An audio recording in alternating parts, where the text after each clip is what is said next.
Welcome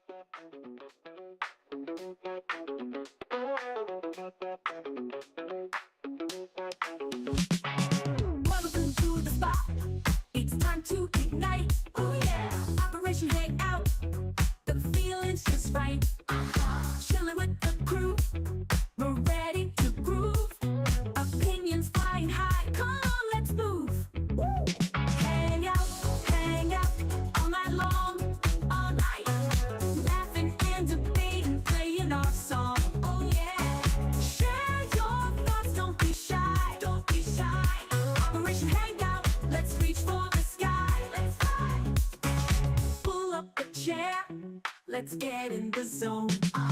Voices blend and smooth like a funky trombone. Oh yeah. Topics from the heart, making us think. With a twist and a shout, raise up your drink. Cheers! Hang out all night long, all night. Laughing and debating, playing our song. Oh yeah. Share your thoughts, don't be shy. Don't be shy. Operation Hangout, let's reach for the sky. Let's fly. Bring it down, shake it up, feel the beat. With every word we share, the circle's complete. Living loud, think it proud, that's what we do. Oh yeah. Join the club, come on through, we're waiting for you. Alright. Hang out, all night long, all night. Laughing and debating, playing our song. Oh yeah. Share your thoughts, don't be shy. Don't be shy. Operation Hangout, let's reach for the sky. Let's fly. Hang out.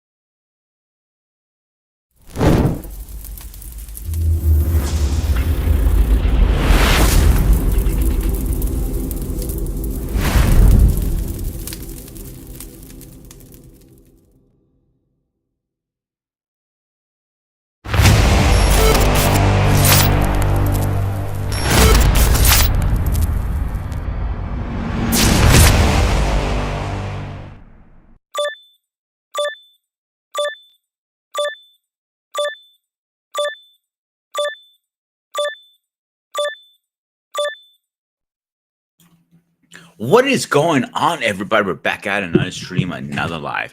You know where you're at. You're at Sparta HQ Network. I'm your host, the Sparta, aka Peter. How is everybody doing tonight?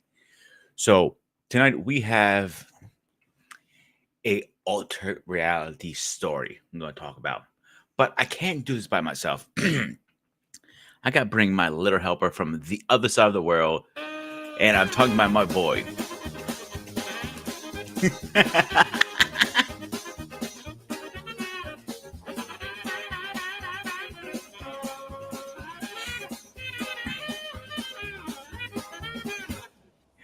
Greg, what's going on, my man? Oh yeah, I'm good, dude. How you doing? Not bad, not bad. Just another day, another stream. So, what good Star Wars fans are you? I'm not much of a big Star Wars fan. I do prefer the originals. Okay. So, have you watched the first 3 episodes, right? The prequel. It's been many, many years since I've seen them. And All I right. mean, probably looking at over 2 decades. Say that again. Probably looking at over 2 decades. Okay. So you remember Anakin fought Obi-Wan at Yeah. the battle? Okay. So the topic tonight is: what if he didn't fight him, and Yoda went in his place instead? What would be the outcome, in your opinion? Yoda would probably kick his ass. You think so? I agree with you, but I want why do you think that? Because of the magic powers he has, the power of the Force, the good side of him. So Eric Ray has a comment here. And he thinks this. He says, "I think Yoda would outclass him with very little effort." Quite honestly, and he's completely right. Um, I think he's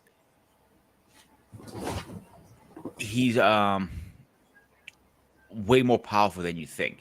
We saw that in the beginning. All right. So in the beginning, I mean, when he fought, oh man, in episode 2, what was his name? Shit, I can't remember his name now. Hang on, I gotta look it up. What are you pointing on? Private chat. My camera's messed up. My camera looks fine on my end.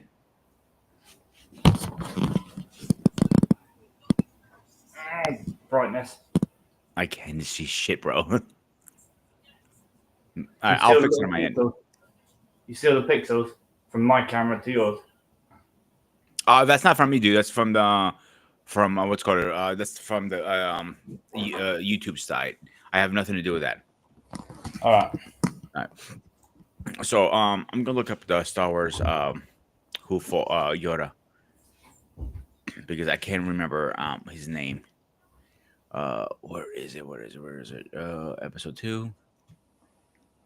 Oh, Cass. Where is he? Count Dooku. That's what his name. So if you remember, he from down Count Dooku back then, and he was the first time that we saw.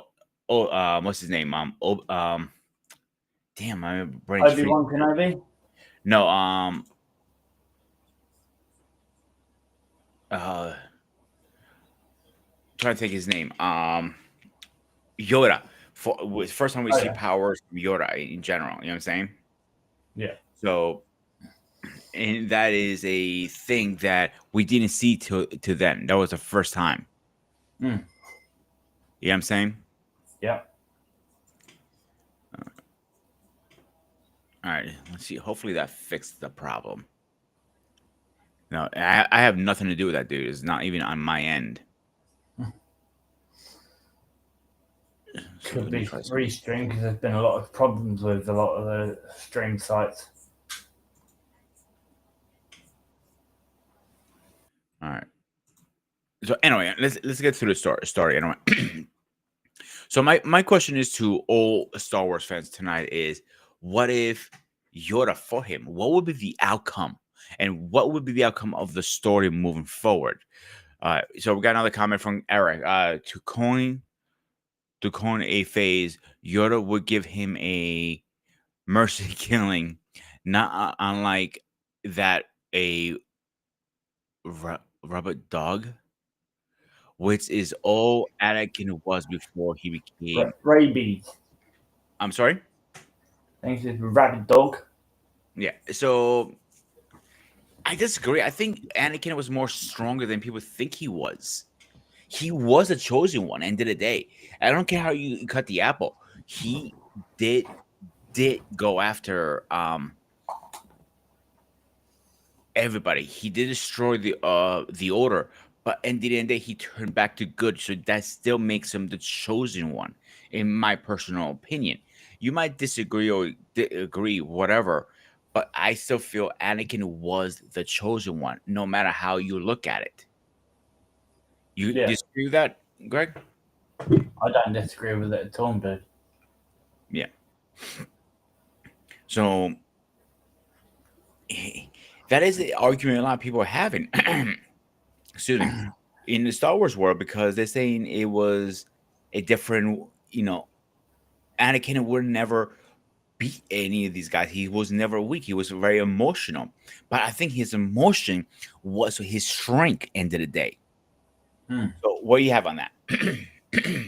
Well, you can look at the other side. People find him kind of weak because he went to the dark side, didn't he? And then he went back again. But I What think he- that made him stronger. He learned It the may dark it side. may have made him stronger, but what would make him go back to it again? That was simple. His kid showed him, Luke. All right. I'm not disagreeing with Eric's last comment. He says he thinks Yoda will win. I disagree. I agree 100% with that. Excuse me. I meant to agree. I agree 100%. I think Yoda would have whooped Anakin's ass, but I don't think it was been an easy fight for him because Yeah, don't forget, Yoda was not here 900 years old. He needed a hovercraft wheelchair to get around. yeah, Like that's why he rarely used his powers, not as often. You know what I'm saying? yeah. That could be the stream that's making your camera go funny. Um, I'm trying everything on my end right now, dude. I'm gonna check in the back my connection's really fast. But go ahead, keep going, bro. It might not be the camera because it's doing it on your logo as well. So that's restream. That means Yeah. that has nothing to do with me. I can't fix that. Relog it. If I log in and nobody's gonna control it, I have to wait till somebody comes in until I can do that. All right. So anyway, let's get to this. What you were saying. You think? What were you thinking? You think Yoda would have had it easy, or would he? Would he had to run his money? He would have had run for his money. I think so too. So Eric says, wouldn't have been easy. Yoda would have won. I'm not disagreeing. He would have won. I won't bet. I'm not disagreeing with that. I was about to say, when was the last time your room, Peter? The fuck? It was taking the piss because of all the pixels on your screen.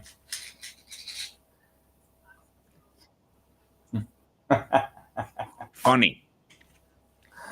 Here you go, Eric. This is for you. You've reached your limit on talking. Shut the fuck up. But seriously, I think it would have been a challenging fight. I think it'll be a more exciting fight. Would have been versus- quite interesting. I'm sorry. It would have been quite interesting. Yeah, except the fight we saw with Obi-Wan versus Anakin, I think it would be a very interesting and exciting fight. Because the thing about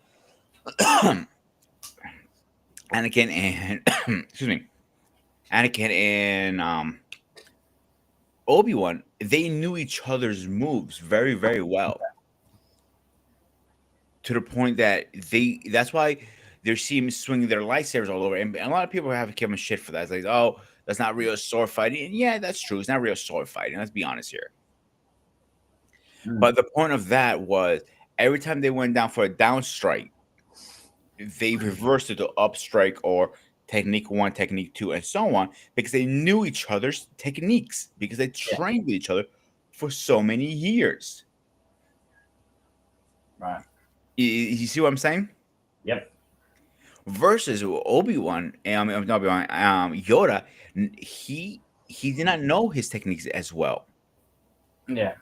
So he would have an upper hand. But that means Obi-Wan had to fight the Emperor. That's another question. How would that went down? Emperor? I'm trying to remember. It's been so long since I watched Palpatine. it. That would be what episode? He's in all of them. Oh, I can't really remember, to be honest. My brain is. He's the old man, bro. He got wrinkled up after he got zapped with his own force, lightning force. Okay. As I said, it's been over 2 decades since I've watched it.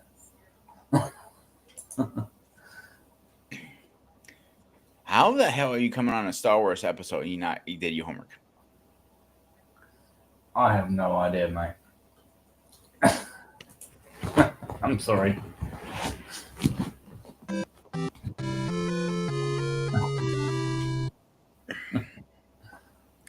You're supposed to do your homework, dude. I'm sorry. You're good. You're good. I So, didn't think it was coming on, but so the Emperor Palpatine, he was supposed to be the strongest Sith Lord ever created. right. The only person who come close to him was Vader. That's why Palpatine controlled him the way he Oh, I know did. the little Emperor. Okay, he had a massive cloak Correct. and a hat over. Sorry, uh, I completely forgot about that. It was in the second, and third one. He was in the first. He was in the first one. A small role. The second one, he had a little bigger role. The third one, he was major in because this showed him a take. It went from the from damn, what is it called now? The Senate into the Empire. He created Yeah, the first galaxy empire, and that's where all shit went to hell. yeah. He didn't really have any role in the fourth one. They mentioned him, but didn't show his face. The Right. second one, they showed his face a little bit.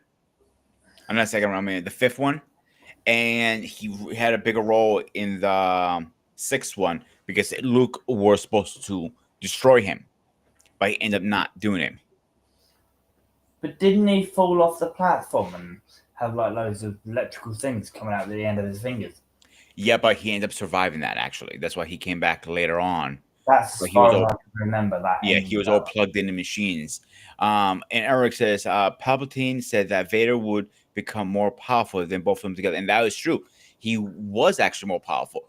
The only reason he couldn't outbeat Palpatine is because he was plugged onto his machines, and he pretty much, this his suit was keeping him alive the whole time because he He didn't have a lung, remembered. all this stuff, and he pretty much had like a kill switch almost.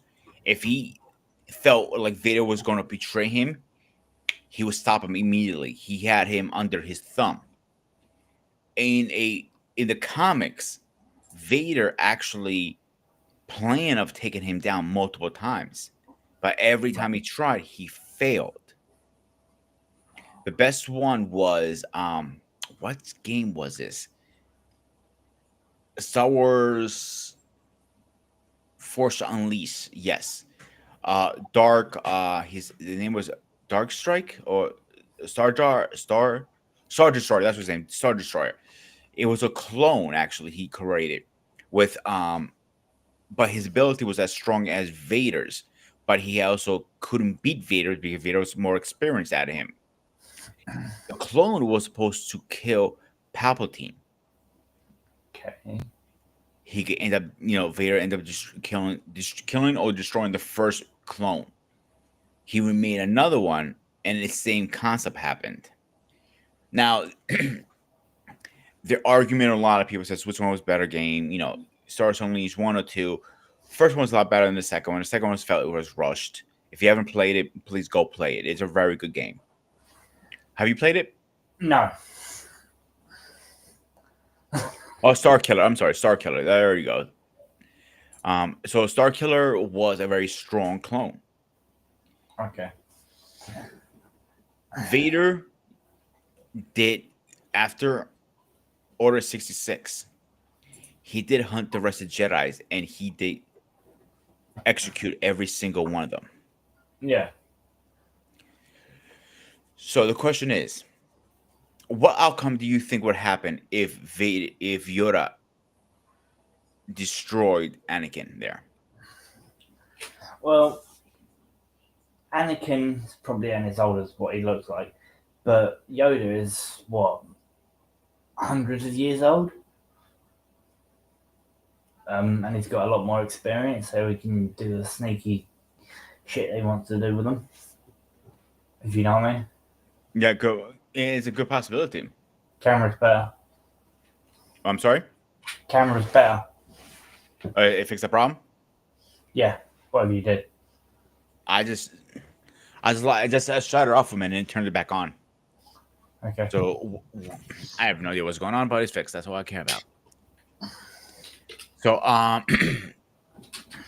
by that said, it's a very, very interesting conversation. Well, would Yoda have been more effortless, or would he have prepared himself to fight Anakin in some shape, way, or form? What do you think? He would have probably had to prepare himself for it. I agree. I totally agree. I think he would. that sort of thing. Yeah. Hey, But Mariana, what is going on? Because I don't think this would have been a easy fight for him. I think this would be the most difficult fight he ever had. yeah, Even with all his force powers, with all his man techniques, experience. One thing Anakin had on his upper hand it was his youth.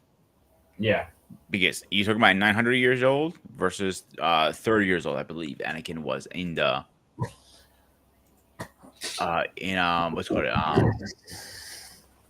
I'm gonna find out how old he is right now. he would have had the upper hand. He would have known all the secret moves and that.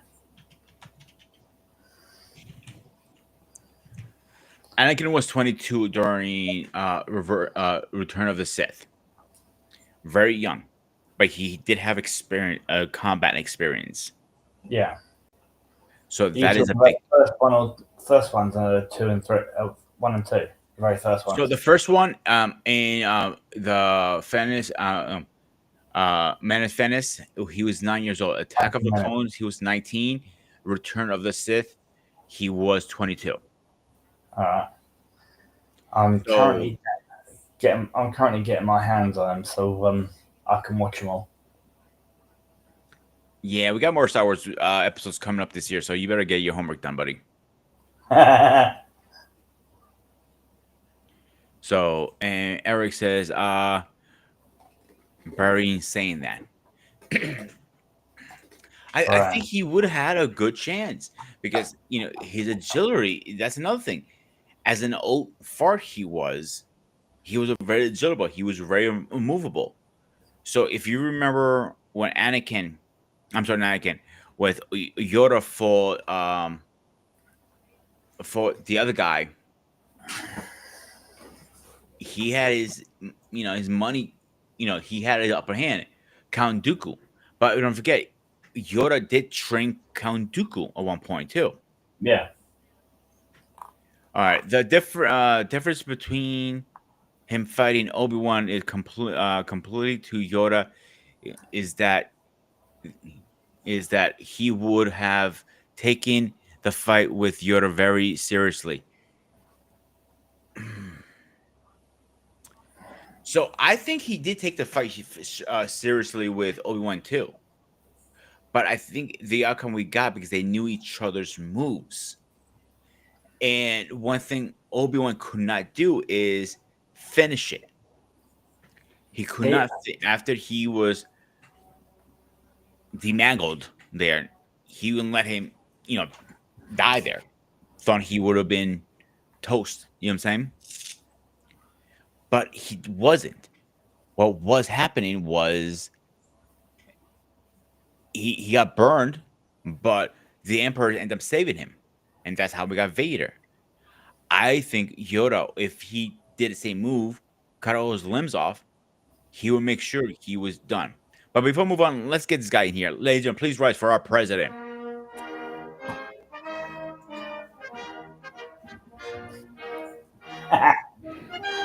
Mr. President, how are you tonight? I am well. I am well. Didn't you look familiar? Didn't I run into you a few hours ago? Yeah, I just saw you not too long ago. You changed your shirt? I just took my my main jersey off. So we're talking about if Yoda fought Anakin instead of Obi-Wan. Yeah. What's your take on that? I gotta give it a little thought because, especially what I've seen in the Star Wars franchise, or at least in the movies that we've seen, styles make fights, right? Mhm. So, is it a shoe in that Yoda beats him? I'm not sure, but certainly the only other thing I would draw on is I remember from the Star Wars, I think it was the Clone Wars, where you had the Emperor. He fought Darth Maul, and how dominant the Emperor was. I mean, it's like Maul, certainly had all the ability in the world, but when it came to force wielding, that's really where the Emperor really dominated, and it was pretty it was pretty apparent, who the Mhm. master was and who the student was. So now Yoda fighting Anakin, um, certainly Yoda could have an advantage as far as force abilities, but at the same time, being he wasn't a Sith Lord, so I don't know if he would use them sort of in a dark side manner. I don't know if he applied like the chokehold, that Palpatine would use on Maul. So but I guess looking at the big picture, also, are we saying that um, Anakin would have fought um, Palpatine? I mean, not Anakin. Obi-Wan, I'm sorry, yes, yes. Obi-Wan would have fought Palpatine. Yeah. I think that Obi-Wan was guys ass whooped on that one. Yeah, yeah, that's what I'm saying too. Because Obi-Wan is a special case because you saw, you know, he dominated. He certainly came out on top in a lot of those encounters. But the one guy he really couldn't beat was Count Dooku. It was like that style, whether it be in the first one in the Clone Wars or the second one in the Revenge of the Sith. That style was just all wrong for him. It was like a defensive style, and if they would have fought 10 times, Dooku would have beat them 9 times out of that 10. So yeah, I think that certainly, I think Lucas got it right in terms of who needed to go after who. The question I would have is whether or not could Yoda have brought Anakin back from the dark side. So I guess Ooh. from a timeline perspective, we're saying this is after the death of Mace Windu, right? Mm-hmm. And certainly they go to um, yeah. So he would have basically pledged himself to the Emperor by this point. Could Yoda turn him back? I guess is the question that I'd really want to ponder, because that's really what that I think that certainly would have been Yoda's goal. Yoda's goal was not to destroy Anakin. I think he did recognize who Palpatine was, and certainly he wouldn't have minded ending his reign and ending the Sith, killing him. If that's what it took. But I think with Anakin, I think he would have been more um, amenable to saying, "Hey, can I restore him?" And I think that also changes the fight, because rather than trying to destroy him, he would have said, you know, no. It would have been, he would have took a much more defensive posture. And that's something that we'd have to see, how that would play out. So really, I think there's going to be so many different emotions that are going on that it really boils down to intentions. And I think Yoda's intentions would have been, I need to bring him back. I need to try to bring him back, rather than I need to take him out. And I think, he may not have wound up in the suit, I don't think, had they fought. So you don't think he would have tried to butcher him a little bit? I don't think it's in his nature to. I mean, the times we saw Yoda go off, like I said, he went, head toe to toe with Dooku. And when he fought Palpatine, he was mostly on a defensive side, but he would have tried to take him out. Again, his style was very aggressive. It was like he would jump or leap into you, like he would want to He would come at you. he would come at you. He wasn't trying to be defensive, but certainly that was that was Palpatine pushed him to be defensive at times, but a defensive style where he's not trying to take you out. I don't know. I said I haven't seen that, so I would have, I think the fight would have been would have been more so about what his aim was. I think restoration of Anakin, or trying to pull them back from the clutches of Palpatine. I think that would have been the goal. Mm-hmm. Oh man, this is a rough one because it could be go anyway. But before we move on, I have only play the first video. Maybe this is going to help us and guide the conversation a little better. Hmm. All right, let's get this up and running. Backtrack here. What if Yoda fought against Anakin instead of Obi-Wan? In this timeline, Yoda chooses to confront Anakin on Mustafar. He arrives to find Anakin, now Darth Vader, standing alone in the middle of the volcanic landscape. Yoda pleads with him, telling him to let go of his anger and return to the light. But Vader, consumed by rage, refuses to listen. The battle begins, with Yoda using his speed and wisdom, while Anakin fights with raw power. Lava explodes around them as they clash, the intense heat reflecting the fury of the fight. As the duel rages on, Yoda gains the upper hand. In a critical moment, Yoda strikes, and Anakin loses his balance on the edge of a cliff. Anakin falls into the fiery lava below, screaming in agony. Severely burned and near death, Palpatine arrives just in time to save him. He quickly boards his shuttle and flies back to Coruscant, and takes him to be rebuilt. Anakin is given the iconic black suit, now fully transformed. What if Yoda fought against Anakin? So basically, it's saying it'd be the exact same outcome. I mean, In a way, yeah. Mhm. But I think this video is gonna be wrong. To be honest with you guys. So I think when he striked them, when he says he struck him and he fell in the lava, Mhm. I think Obi-Wan will use force powers to stop it and bring him back to level ground, if that makes sense. Yeah. And And it also would keep be, in mind, if he fell into the lava, he I wouldn't don't see how survive he that. survives that. Yeah. Because again, he got, he basically got torched. He was barely in it. He wasn't even in it. He just like an ember got on his clothes and he, kind of got burnt up. But I don't see how you recover from falling into a lava pit. I mean, Yeah. So Erica, I'm sorry. We have a interesting comment here. I'm sorry. In the Ross novel, it clearly states how powerful Anakin was. Not pushing back one bit. I know he was very powerful before he became Vader. When he faces Obi-Wan, I am talking about the raw power, not the skill. Mhm.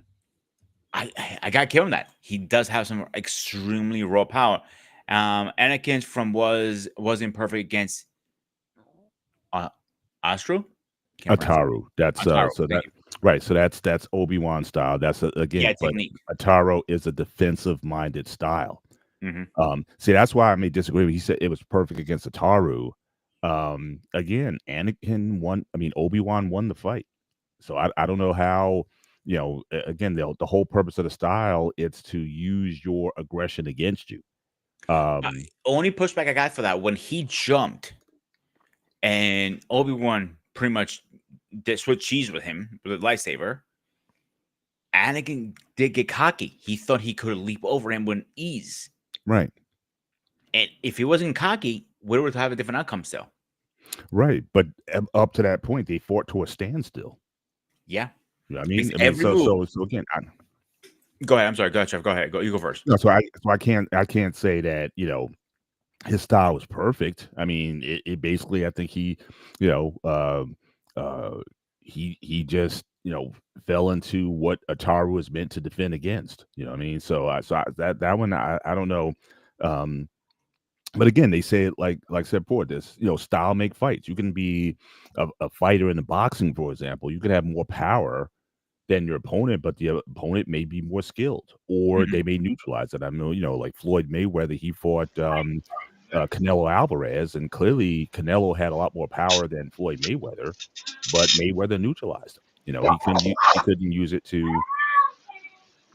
Oh, so his style was perfect against Jordan's style. Yeah, that I would Yeah, I'll that give him I that could too. Yeah. that I can because again, both of them had aggressive style. Plus, Yoda style also depended on acrobatics in order to to land and whatnot. So yeah, so it would have definitely been put it this way, it would be like again two aggressive fighters in the ring. Someone's gonna get knocked out. You know what I mean? It's not like you're like the classic boxer versus the puncher. But again, who's still going to be more proud now? What did you guys think of? Remember in Attack of the Clones, there was an early scene when they were chasing down the bounty hunter in the city there. Yeah. Uh, The opening scene. Yeah, and they were talking about, um, you know, Anakin was basically bragging that he was just as good as Yoda or whatever, and then Anakin was like, only in your dreams or something like that. So I don't know if did they. It seemed like did they have sparring sessions?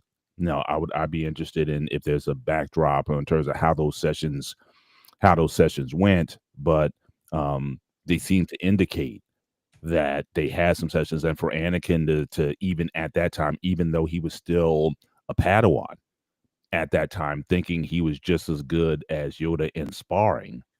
Maybe that can be an allusion to if he was good against Yoda in sparring then when he was still a Padawan. Now he's essentially a Jedi Master at this point, and even further a Sith Lord at this point. Um, could that have tilted in his favor? I would have had to have seen something, what those sparring sessions look like, and for him to kind of come to that conclusion. But Obi-Wan was kind of dismissing his proclamations that he was just as good as Yoda in dueling. But is there a basis for that? I mean, I think that's something where I don't know if there's some background material that talks about that, but I think you'd have to consider that as well.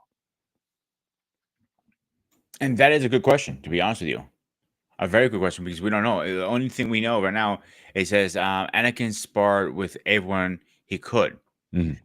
I'm going to look that up right now as we're speaking because I am curious. So let's get Baby Guru in here really fast.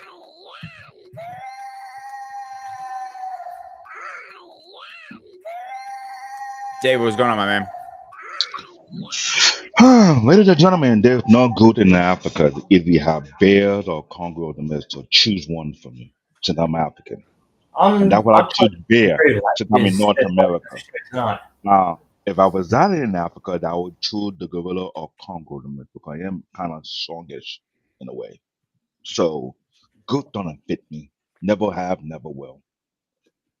I've been called all kind of names, word of beast. So a beast is not mixed with a tree. So I've been good. Anyway, get to the topic. Topic, I'm not really versed in Star Wars. I told you guys before in the last show we had about Star Wars.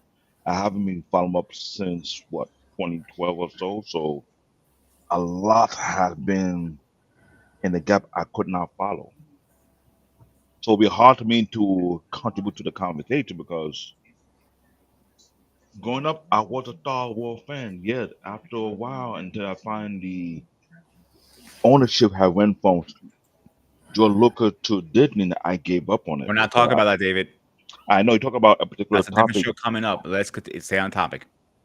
I am trying to stay on topic. I'm trying to tell you I don't know what to contribute on this part. All Concerning right. Mustafar So and I Yoda. looked at in my little Chat GPT. If did Yoda spar with Anakin? It says specifically no. Yoda never sparred with Anakin. Yoda did not train Anakin in lightsaber combat. That was mostly Obi-Wan jobs as his master. So that means he might have had the upper hand. Yoda might have a little bit upper hand because they did not know each other's techniques or moves to like versus Anakin and Obi-Wan. They knew each other's move point to point. If you remember when they were swinging the lightsabers at each other, the reason you saw that was a lot of swinging is when they were going for a down block, for argument's sake, or up or strike.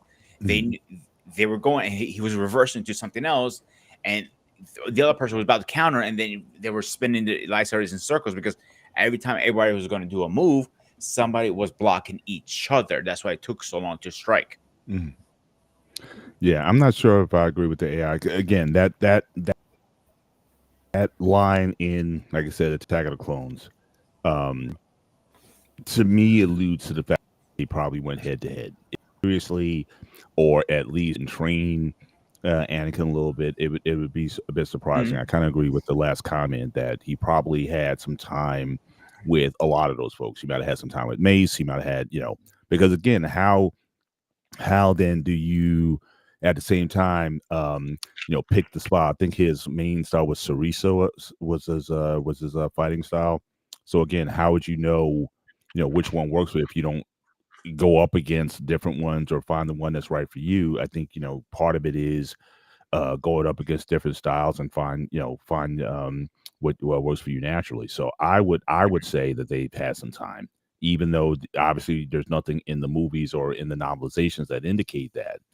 But that line still gets me thinking that they probably had some time together. Otherwise, he wouldn't have been um, as easy to assert that he was just as good as Yoda was as a duelist. At least in I my opinion. remember Yoda training Luke Skywalker, not Anakin, but the idea of Anakin and Yoda fighting, I don't think that would be possible because there's a skill set gap between Yoda and Anakin. Even though Anakin was considered to be the chosen one, and he was a fast learner, but the problem is just being a fast learner is not enough to deal with the years of skills and experience that Yoda actually has. So with any type of concept, it will still be a handicap. Mhm. Um, Yeah, because you got to think about it you got to think about it in the way understand the storyline of the Star Wars. Great. Hang on a second. When he's finished his comment, you go next. Okay. Yoda yeah. is considered to be the grandmaster of all the Jedi, if you want to look at it that way. And for a person who considered to be a grandmaster, then you got to put in concept what kind of skill set that he have that other cannot reach there yet, or they haven't got to that level where Yoda actually can be. And Anakin being the chosen one, he have mastered a lot of skills along the way, but still, it doesn't mean he can match one on one with Yoda. That's how I look at it logically speaking. But I might be wrong, but when I'm looking at it right now, there was no way Anakin was gonna win any match against Yoda, no matter where it could be. That's my point of view. All right. Great. Go ahead. You're saying that Yoda trained Anakin, yeah? But personally, I think Yoda would have still beat him because he would have held back on certain moves. If you get what I'm saying. Mhm. Okay. Um, Explain what you mean by that. well, the little alien thing, Yoda is like what, nearly 1,000 years old, right? 900 years old, but only Yeah, 100 years whatever. off. Who's Um, counting? how many centuries has he known about fighting skills? He's probably learned new fighting skills himself, and he's held them back so he could fight someone who's less than him. So he gives the fighters like Sky Luke Walker and Anakin enough information so that they would fight and stay alive. But he holds the better stuff back for himself. If you get what I'm saying. Mm. And this backs my story up here. He's also agreeing. Excuse me. Yoda did not train Anakin. Like same thing as my ChatGPT said. Yoda and Anakin had no training together. Right. Now let me Okay. add to that. Let me add to that comment because what he said totally true. Because when he evaluated Anakin, he told them that he considered to be dangerous to your people taking the fear at that time. But what I observed, Yoda's over 900 years old, right? And And I those think you. people keep forgetting people of that age group have seen century of things and understand and can predict and understand a particular pattern. So sometimes when you're a particular age group, let's say those people who are under his counsel are less than 100 years and he's over 900, I mean he has seen 9 centuries. If he tell you something that what it is, and you want to but not it's only like saying, have you not forgotten this man outclassed you in wisdom, knowledge, and understanding on multiple scales. He Mhm. sees something that you do not see, no able to no comprehend. He letting you know that this person will be a liability, not an access. And that could be more than numerous reasons why he didn't train Anakin. But when he mentioned 900 years, how many times you see movie when your person is over a 10, 3 years old and people want to fight with someone who have master, who knows how many art you can imagine out there. It Mhm. doesn't make any sense. It's not even a battle. It just, if I call it, it's called bullying. That's how I see it. I understand combat sport. I'm not gonna fight a person who have been 1,000 years old who have mastered every art and form. Think I got a chance, knowing the fact that it's non-existent. I wouldn't call him bullying because he also had to highlight things. Maybe it was too some techniques like they're unforbidden for a reason. Because We're both in martial arts. he had tested Hang- it, he had tried it out, and he understands it. Yeah, hang on a second, David. We're both in martial arts. We know the unforbidden techniques. We're not supposed to use those. I Hmm. know a few. I don't know if you ever learned any forbidden techniques, but we were not allowed to use those for a reason. Hmm. And I know only a few because Master Ray, he said I should know what they are at least if I had to defend myself against them. But my point is trying to do as a grandmaster, he doesn't only have to run the whole Jedi order. He has some other things to worry about too. So he doesn't have set that time to go train. He did. I know he trained in the beginning of what episode 2, I believe. You see him training younglings a little bit. Yeah, he training younger, but he doesn't understand by Grandmaster. Grandmaster do have time to train. It's just that when he does train, it's not in your eye. That is one. Two, he the alien of a being of that level where he able to last that long in age. His ability to control the force is completely unheard of on multiple levels. And the fact that he tapped into the force on a very high extreme level, you don't think you already see already who Anakin going to be anyway? I'm gonna push back with the part you said No, he you does got have to train. no. Here's the thing: you can say he does not train. This is what I know coming to martial art. I've studied different versions of martial art, and I understand the fundamental behind it. But on humanly part, if anyone passed the threshold of living a long past a particular age without deterioration over time, you know damn well for sure that something is being done. A 20-something-year-old person versus a 900-year-old person is not logical. You may be gifted, you may be chosen, but there are multiple levels of gap to fill up that you cannot fill no matter what. But David, Star Wars is not logical, right? I know it's always not logical, but it added third dimension to it, which made it Yeah, even so you're worse. adding logic with something that's not logic. I understand a lot. I understand the mindset of George Lucas, or how he built that thing. But what I'm saying is this: even though it's not logical, you didn't put in the aspect. It's not possible. Anakin don't have a chance to lace his boot, not even touch his shoes.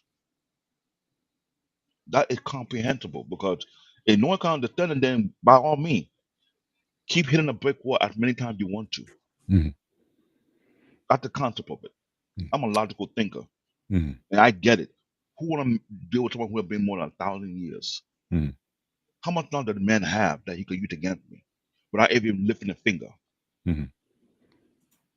Well, And you know David, what he forced? if I was to push back a little bit, you and certainly with all that age, certainly there's a lot of wisdom and things that come with that. But again, Yoda against Dooku was basically to a standstill, and against Palpatine, it was to a standstill. Those guys are not hundreds of years old; they were probably in their 60s, Hmm. age wise. So all that wisdom and experience that Yoda had, it's still when it came to these Sith to these Sith lords, it wasn't enough against either one of them. He held his own, but the his age really wasn't of use to him in that matter that would give him an upper hand. And I do understand that part because, like I said, with the age, there's a level of stubbornness to come along with it. I mean, there's something he's not allowed to utilize, knowing there's people cut to behind it.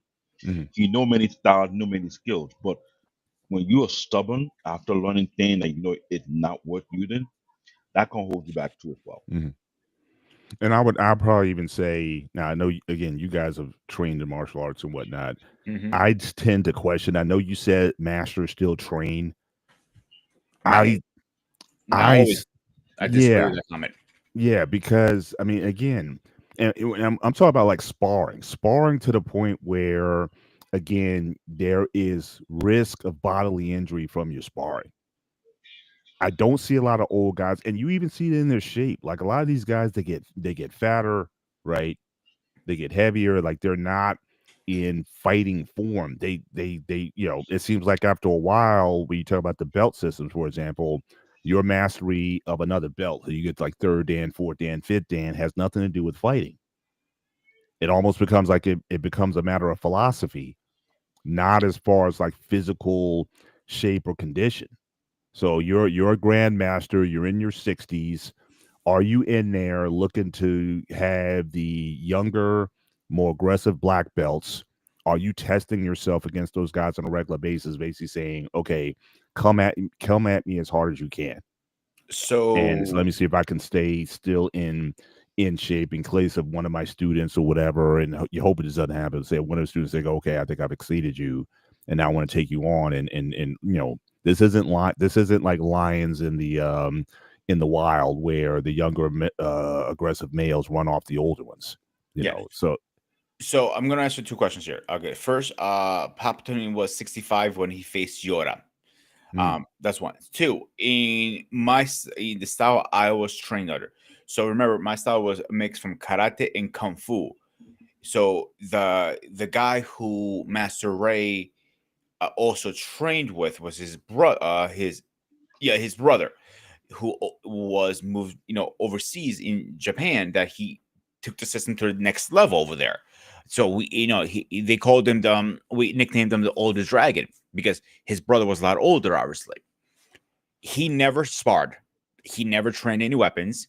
He taught techniques on a rare equation. I mean, rare cases. His primary was make sure the schools are running correctly. Make sure that the schools or whoever senseis were are teaching the right material and how to promote the school. His 99.9% of his time was in his office. He will walk around the dojo in Japan to make sure everybody's doing correctly. But most times, at his age, he didn't even care about training at 80 something years old. He cared about just relaxing and enjoying his life at that point. yeah, I mean, it almost comes like after a while. Is there a mindset in martial arts where it's like you graduate from fighting? Like it's almost like fighting is a a um a childish pursuit. Like the idea is not about fighting, it's about enlightenment. Now how you get to enlightenment is through fighting, but it's like fighting is something that you eventually graduate from, and then you get into something else. So and I'm not saying every school of martial arts thinks that way or what have you, but it just seems like there's with some people it's like, yeah, you're 50 years old, you shouldn't be fighting anymore. A young guy, if you're teenager, 25, 35 or whatever, okay, yeah, be in the arena. But it seems like some schools of thought is that by the time you're 50 years old, you shouldn't be fighting anybody. At least that's I'll give you a better example. Master Ip. Mhm. If you watch the later on documentaries about his life, he didn't train. He didn't fight. He trained. Yeah, he did a little Wing Chun here and there. Most times you see him smoking a cigarette. That's what he's known for. Yeah. Had a cigarette and going to his Wing Chun. Yeah, and you But see a he lot of never guys doing like Tai Chi. Like at least yeah. again, now I know Tai Chi in its purest form is a fighting style. You know what I mean? It's like you can do damage with Tai Chi if you go back to its roots and its origins and everything. It's not That's just something that old 65-year-old people do, but just how it's used. Certainly in a modern context, it's meant to mobility and moving your chi and things of that nature, but it's not meant So to be. Tai Chi's history came from Kung Fu. Mhm. that is correct. So it is a form of what it's also known as shadow boxing too. So you could use Tai Chi in a real life combat Right, situation right, if you wanted to. right. So it's supposed to redirect energy from one person to the other, and that's one thing about martial arts and people don't realize. It's not like always like force harder the better. No, sometimes it's like you come with a first punch, you grab the hand, step out of the way, and let him flip himself Right. because he's pushing all his Right. force. So, and this is what I'm going to follow up with his comment, my man put in here. A UFC fighter can beat a grandmaster in a match 9-10. I'm going to disagree. I think a UFC fighter has a 1% chance a real grandmaster wouldn't even break a sweat. Okay, let me pick on that part because I think Uh, Go ahead, let Paul. me, no, let me pick on that part because this is where I like to hurt people's feelings.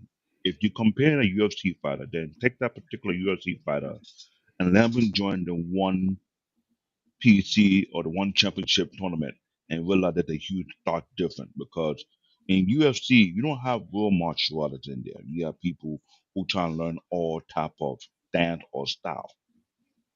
Taken to one championship fighting, you're dealing with real people who are practitioners of their art, which is a big deal. This is why you had Mighty Mouse when he left UFC. You forget he was a UFC fighter. He went to one championship and he did even better without all the beer that he was dealing with Dana White. The problem with a lot of people in the US, they are getting dumbed down. And I will continue to say that. I could care less if I hurt your feeling or your ego. I agree with David. I will speak Unfortunately, the facts. Either you like it or you don't. The problem with people, you don't understand the origin of martial art. Either they're coming from China or Japan. Chinese martial art always practice with wooden dog. You type of wood that no, I hate to say that your arm is not strong enough to go against a wooden dog because you will hurt yourself or maybe break an arm or two. yeah, sure. That is number one. Number two, the type of training rhythm they do over there will make you want to quit even think of the first week. So let's stop the BS. Everybody's talking, oh, UFC fighter. A lot of UFC fighters are not going to jump to one championship fight because they understand those are the real deal. They're not make believe fighters who just learn boxing, learn grappling, and yeah, you're dealing with people who are students of the art. Either you like it or you don't. So let's stop that BS because you want to fight someone who is a student of Thai boxing. You see it on YouTube, the Thai boxers are breaking baseball bat with their shin. So what if they do that to your own body or an average UFC yeah, fighter? I'm gonna back up David for this one. If there was a documentary on a History Channel called "The Human Weapon," one of the hosts was a UFC fighter, and when he went to Japan, they were taking wooden baseball bats and literally roundhousing their stomach. He lasted one strike, and that's it. So our friend Wally, here we go. If UFC fighters can beat a grandmaster, why do Dwayne White blocks special art fighters in styles? He's a promoter. Simple. He promotes fights. So if you have a grandmaster who's not part of the UFC kicking all their asses, that's bad for business. Do you agree, Paul? Um, well, beyond that, I think you also have to deal with the sanctioning bodies, right? I mean, that was the thing. Oh yeah, you have to be If you go back to laws the and all that original stuff. Yeah. days of UFC, it was that all open style, the Brazilian Jiu-Jitsu, the wrestlers, the judo guys or whatnot. I'm But gonna cut you off 1 second. yeah, I'm cutting you off. I'm sorry. So before UFC was a UFC, it was called the World Martial Art Facility Federation, right? That used to run the World Martial Art Tournament. They went belly up, and that's where Dana White, under the tables with his partners, scooped it up for pennies. I mean, pennies almost. I mean, I think a couple thousand. He poked them. They went belly up because they were pushing more money out because they loved the art of martial arts so much. They didn't, it wasn't about the money for them. But they forget, if you don't bring money to run all these tournaments, you see their issue now, right? right. But they were running into issues with sanction because again, it was actually there were groups that were against it. They looked at they said this is barbaric, this is cage fighting, this is this wasn't allowed. So I think they had to modernize it a bit in order to be That I'm accepted and to disagreeing. be sanctioned. These state athletic commissions. So I think they had to Now, kind of but get to some sort of standardization. it wasn't the only one they banned. UFC was the first one that was banned the most because there's other promotion that were far worse than UFC.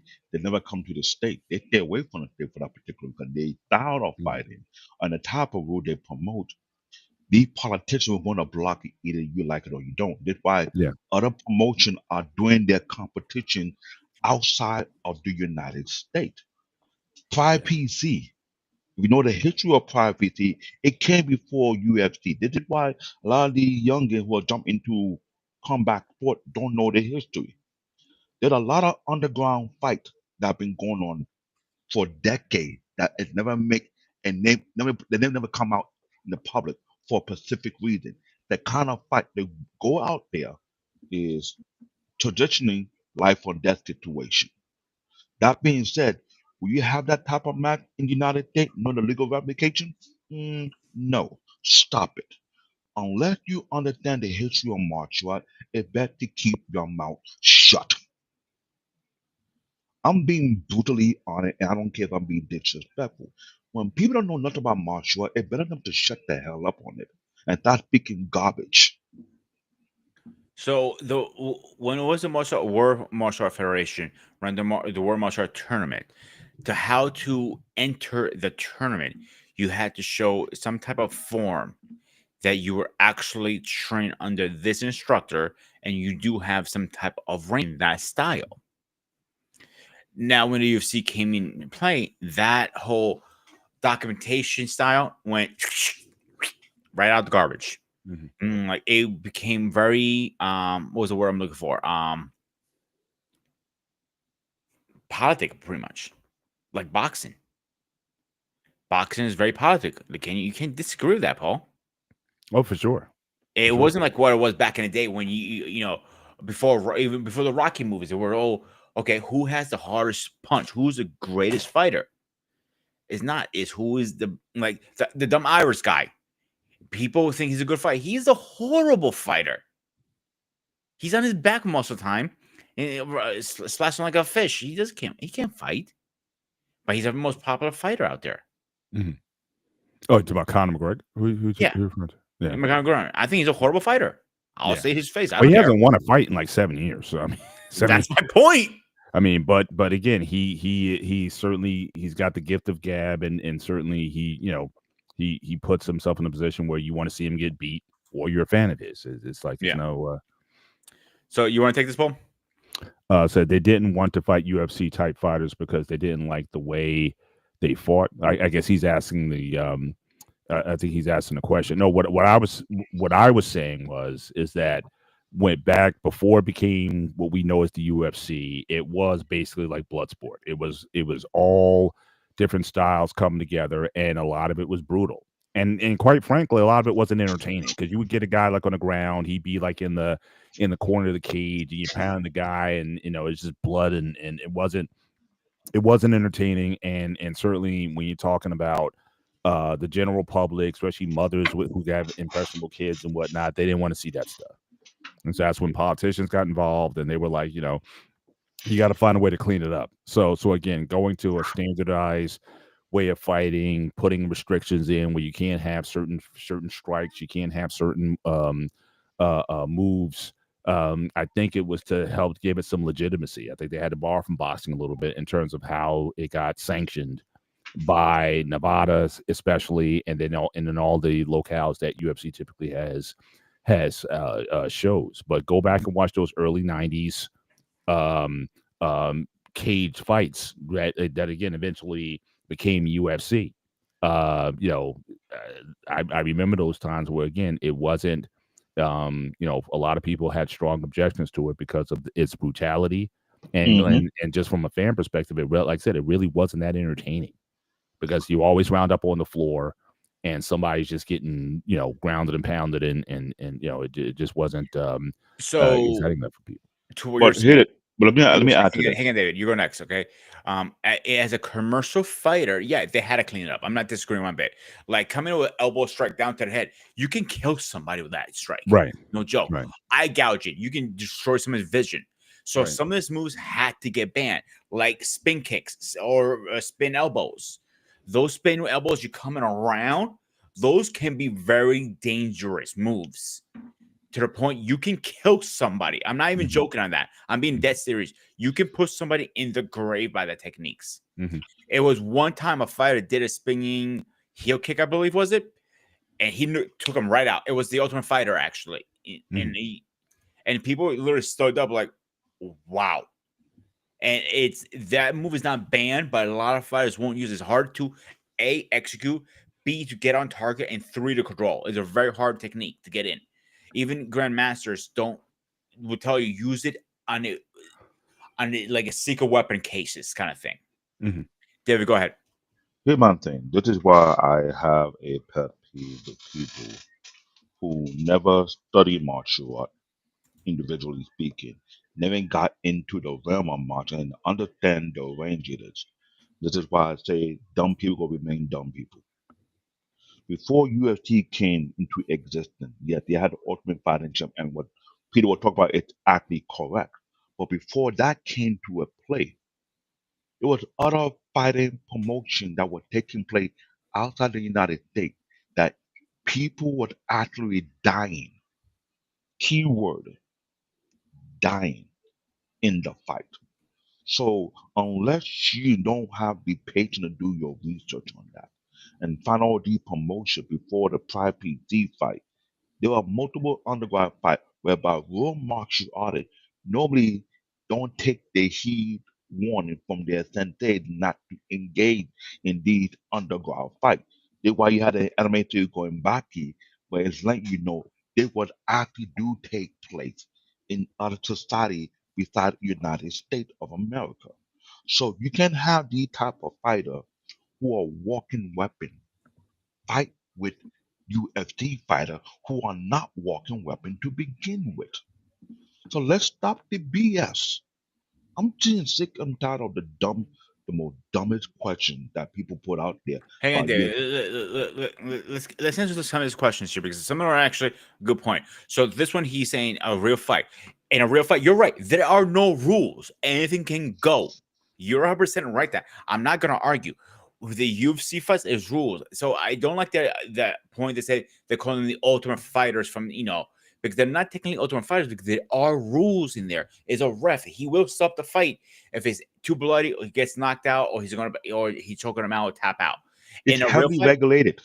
and hang on, David. If I'm fighting David for argument's sake and I'm on top of it and I put him in a naked chokehold, he's tapping. Nobody's gonna stop that fight. He's gonna be his head's gonna pop like a goddamn watermelon. No offense. Go ahead, David. I'm sorry to cut you off. Here's my thing. UFC is heavily regulated for a lot of reasons. Because they Correct. cannot lose their fight license to promote their business in the freaking United States. So you need to get Correct. your head out of your ass and start talking as if you got no common sense. That's what I say. When you don't David, be study nice. martial art, I'm being blunt here. If you Be don't study nice. martial, I'm being nice, but I'm being strict about it. If you don't have a history of studying martial art, stay out of it and stop putting dumb opinion out there. I understand I had a sensei, he had an issue with people asking dumb questions. The first he come out of his mouth is, why don't you take the time and do your homework before you start asking stupid questions? See, I So disagree with you that. I'll tell you why. My go ahead. instructor said it, and I asked him a couple times, Master Ray, I know it's a dumb question. He goes, no, it's no such thing as a dumb question. If you don't answer the question, you will never be educated and learn. Sometimes the other person knows a little more than you, or vice versa. So it's okay to ask dumb questions to learn yourself. If anybody has any pushback, you have the floor. And I understand that. But we're in the age of technology. I mean, you have the phone, you have a tablet, you have a laptop, you have a computer. So you And I'm can gonna say research right the now, history. not everything online is right. And I'm glad you understand that. So if you can research and find out what you're not finding, you can go further. If you have the money to travel out, I remember there were a couple of white guys who actually did travel to Japan to understand the real origin of karate and realize it's not a walk in the park. They made it clear the real karate is not the thing that we see in the United States. Oh, I agree It's 100% light with that. and it's But light not and day. everybody knows that. So let's And get to that's the next question really fast, and we'll get back to on topic. Okay, Paul, you want to take this one? I will say there is decent evidence of MMA fighter defeating martial arts masters, yet some have old man against someone with much youth. Um, I can go two different ways with that. I've been saying, you guys know, I've been saying Eric has been witness to it. Um, I tend to agree that a lot of martial artists don't know how to fight. I think there's a difference. You can be a great martial artist without fighting. If you belong to a group or organization where you're getting your promotions or belts or whatever based on your forms, I don't know if that's necessarily fighting. Imagine boxing where you get a rank or a belt because you're good on the heavy bag or the speed bag or jumping rope or how many miles you run, but you're ultimately not based on getting into the ring and winning against opponents. So I certainly think that the idea of fighting, I think, still has to be central to any martial arts discipline. So if you talk about a grandmaster who is uh, a grandmaster who hasn't sparred or been in any kind of combat in 20 years, you're in your 50s, but you haven't fought seriously, you haven't done any tournaments, you haven't done anything since your 30s. I think you're going to be at a disadvantage against a younger or someone who is in the mix of it. Now, I would agree with Wally that yes, some of these cases where you have the grandmaster, he's in his 50s versus a younger aggressive guy, typically being younger, being stronger, being quicker, being faster. Even if you don't have necessarily the skill set of the grandmaster, I'm still going to give that person the advantage. If you're bigger, I'm going to give you the advantage over the grandmaster. But the idea here is that if you're talking about fighting, you're talking about even if you throw rules out the window, and you're just going to get two guys in a ring and whatnot, and you can always find videos of like in fact, I think I showed one where again a boxer went against a Wing Chun guy, and the boxer won. Or, something to that effect. Yeah, I mean, you're gonna So you're gonna have those. So in a real martial arts school, you do not get promoted just because you're heavy on a heavy bag or good form. You have to spar to your next belt, and you have to win the match. So that is a real martial arts school. Now these watered down schools promote kids like faster you can change your underwear, and I'm always been very against that personally. You should never promote a kid because he's good at a kata. No, he needs to be good at all Well, forms. I don't necessarily mean promotion as kid, but there are tournaments where you win tournaments based on forms. Is there not? Yes, but you have to enter the form category. You Correct. don't win the whole And I'm tournament. saying but you only have a limited amount of time. Yes. You're either going to be training Now, in your forms or your katas or whatever, or you're going to be training for competition in combat. I always did both personally when I did competed. now, I Shichiro actually, karate. I'm rephrasing. I did all three. I did forms, sparring, and weapons form. And to win the tournament, to win the whole tournament is the fighting one that matters the most. So Mhm. the form and the empty hand form and the weapon form, they're great to win, but that doesn't really win the tournament. The fighting one is the one that makes you win the tournament. Does that Mhm. make sense, Paul? Yeah, Now, for sure. I have to agree with him because Shichiro karate, we understand the history. It is kickboxing karate that was based in Japan. My grading required me to spar or almost seven full contact my opponent. Now, in some cases, if I didn't do well, I had to go back and train all over again before I could get to that next belt. Now, if we study the history of China before they got unified, martial arts schools were competing among themselves, and they were actually doing what they call the life and death fight before they got unified and they put a particular rule against such things. Japan was no different. So, if you don't understand the history, some did not like the new rules because they say it makes some of their school look weak. Me and Peter studied history. We understand that the olden days was barbaric. A lot of kung fu school, a lot of karate school was not Latin because if you're teaching some whack ass skills and someone from another school beat your student, they'll tell you break your plaque and dismantle. That was the thing that was going on. There's other form of martial art that is even more dangerous based on the practitioner, but at the same token, Those kind of fighters are not allowed in a heavily regulated sport like UFC. That's why I say those who are a keyword walking weapon. Do you see anyone UFC breaking bricks? No. You know how hard it is to break concrete? Talking concrete, what about a brick of ice? Mhm. You can shatter your And fist. You don't know here's the how. thing with also breaking or ice or whatever. It's a show. End of the day, It's a it show, brings but students into the school. It mhm, doesn't help your ranking. It doesn't help anything shape or form. It's just a show. Same thing with forms, katas. It's a show to get people in the door. What really teaches it comes to the adult classes. The adults don't look at the next rank. The kids do the next rank. The adults are there for more the long run. Oh, I'm going to learn my techniques. I'm going to learn how to defend myself. Yada yada yada. So that's one thing you have to keep in mind. Every age group is different. Versus like the age group me and you will be in adult class, Paul. So me and you will be learning how to actually defend ourselves on a street uh, situation where there's no rules.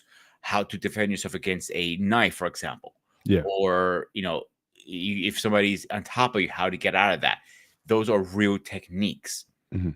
So back to the thing, there are no rules on the street. Yes, there are no rules on the street. There's not going to be a judge. All right, ready, set, fight.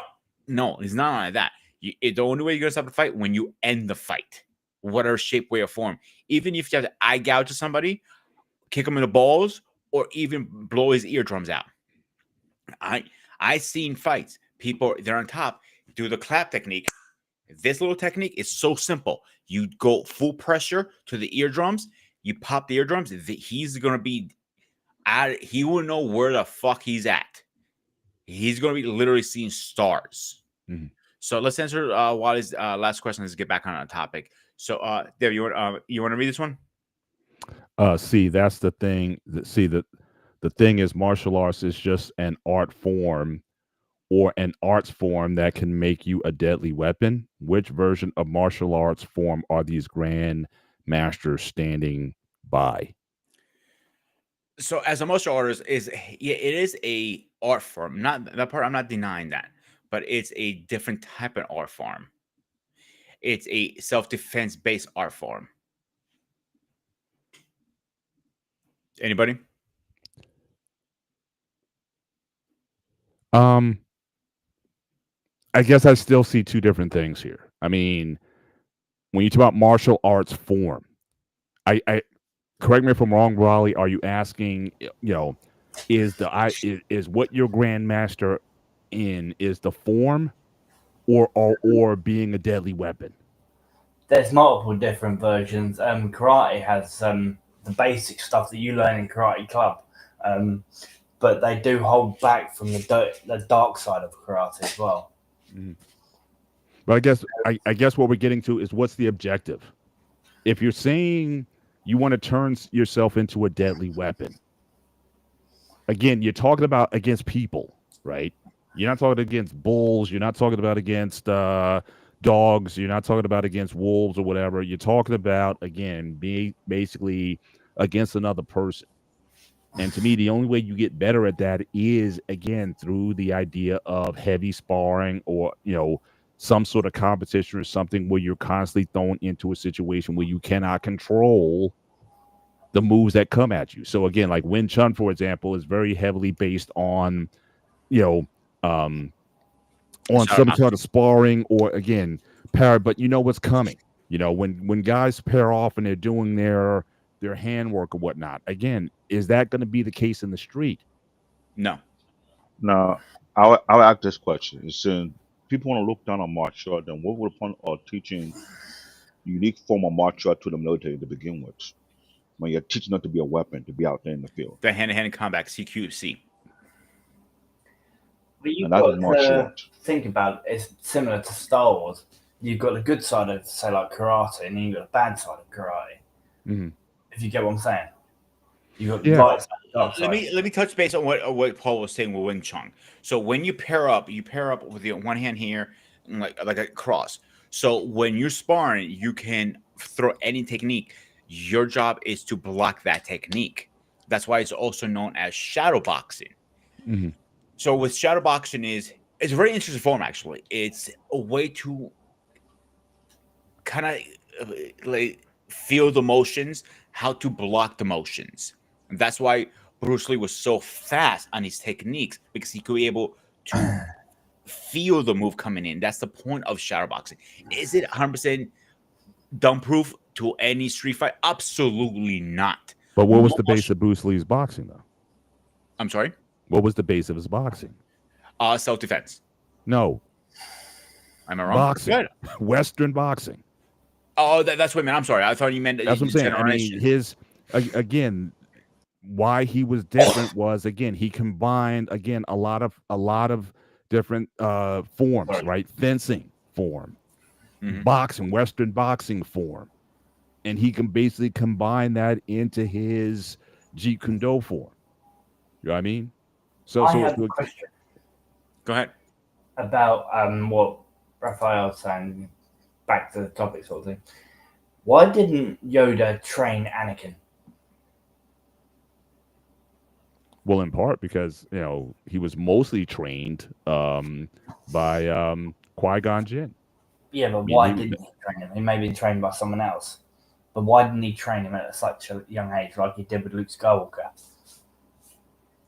I think that was one. Luke was like the only one left, right? I mean, you call into you kind of call in service. Most of the Jedi were taken out, so again, who else was going to be there in order to do that training? I think so you talk about in the age of the Jedi when you have schools or whatnot, you typically get paired off with a Padawan, and that's going to be your primary. I'm talking about the very first Star Wars.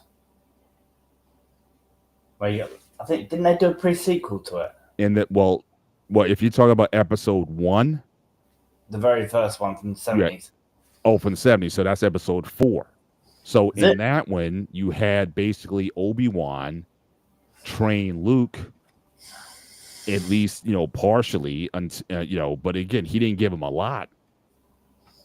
All right. They did the little sparring on the Millennium Falcon or what have you, and he used the Force at the end to blow up the Death Star or whatnot. So I don't, the training was very limited to what he could do. And then in Empire Strikes Back, the next movie, 1980, he went to Dagobah and he trained under Yoda. But again, the circumstances were very different than what would be ideal in the age of the Jedi, where you had the Jedi Academy and whatnot. And again, you even had Yoda training the younglings early on. And I don't know if it's the thing where does Yoda come in and train the younglings until they get paired off with a Jedi and that person becomes a Padawan? I think so. I think when Luke got trained by Yoda, the only reason Yoda trained Luke because he was the only master left that we knew at the time. Right. So that's why he was able to train him because he had no choice. And Yoda was coming towards the end of his life too. Before we move on, let's play the next video really fast so we can continue on this topic.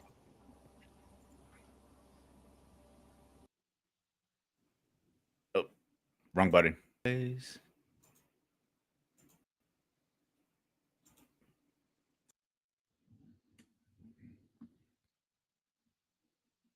Imagine on Mustafar and Obi-Wan confronts Sidious on Coruscant. How would history have changed forever? In this alternate reality, Yoda understood that the bond between Obi-Wan and Anakin was too strong.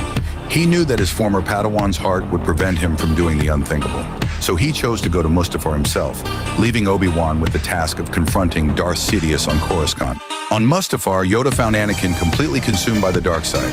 He did not try to reason with him. He saw nothing but a threat to be eliminated. The battle was fierce, burning, fueled by hatred. But Yoda, focused, calm, and emotionally detached, ultimately gained the upper hand. He struck the fatal blow. Anakin Skywalker died on the spot, never becoming Vader, his body left to the flames of the lava. Meanwhile, Obi-Wan faced Sidious. He fought with all the courage of a true Jedi, but the Sith Lord's power was overwhelming. Despite a brief moment where he managed to wound his opponent, he was defeated, impaled by the Emperor's blade. He died a hero, sacrificing his life to slow the rise of evil.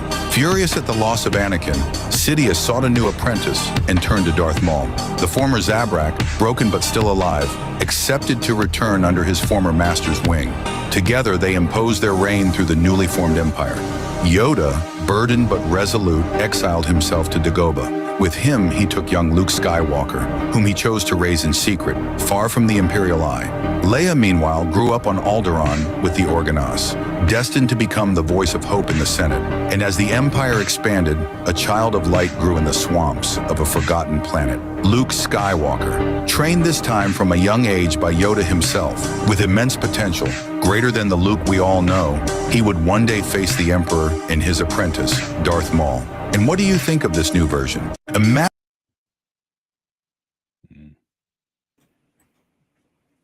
What are you guys on that? Go ahead, Paul. You go first.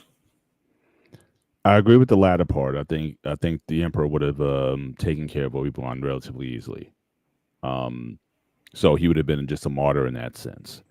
As far as Yoda raising Luke on Dagobah,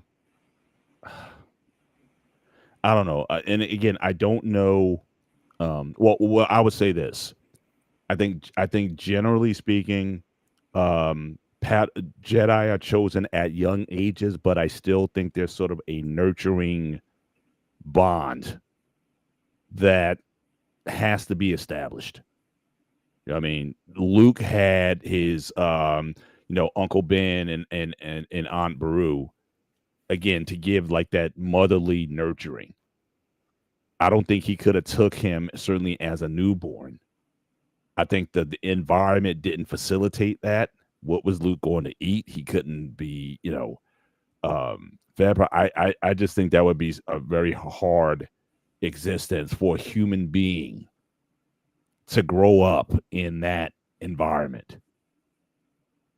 And so I think that, I think that, I think they needed to, have a bond. And from what I understand, just in terms of Jedi canon, it's like if they identify someone who's force sensitive, they go to the parents and they kind of explain the situation to them. They take them young, but not not too young where they have to like basically feed them. You know what I mean? Change diapers and all that kind of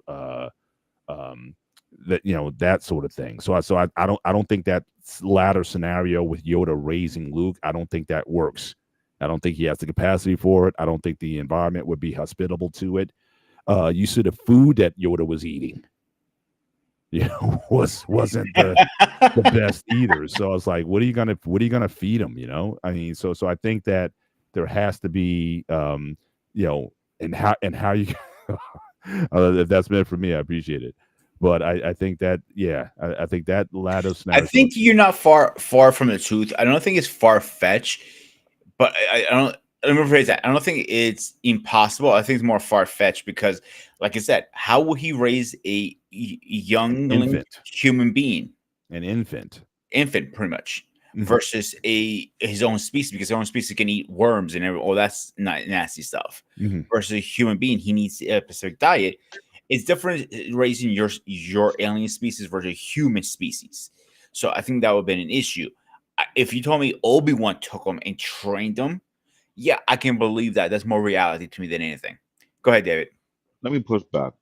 For Yoda to train Luke Skywalker, it's very believable. When you talk about Well, that not to aspect, train him.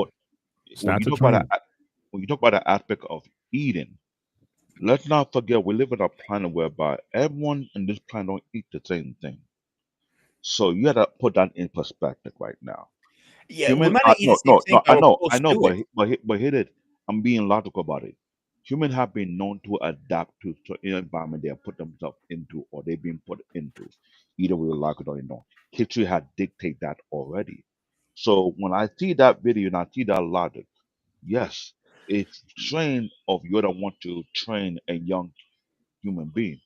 But we all do know where over the period of time, whatever a human in any unique environment, they learn to adapt in that particular place. Before we have the food that we are eating today, what were people of yesterday was eating? Depending on the North America, South America, Asia, and so on and so forth. We gotta put that in perspective because if we don't unlock ourselves with that type of one track thinking, you're saying that it's not possible. It is possible. It's just that he's not gonna be eating the food that his regular human being folk will be eating. It will be completely off. That is understandable. And I get that. Because what we eat here is not the same food they eat in India or in Singapore or in But Japan it's or similar, at least. maybe similar, but it's not the same. Because people who have traveled out there will say the same thing about the cuisine. It's always something different. So when I look in my mind, is this: you gotta pick them up, fine. He train them. That means that is a how would I put it?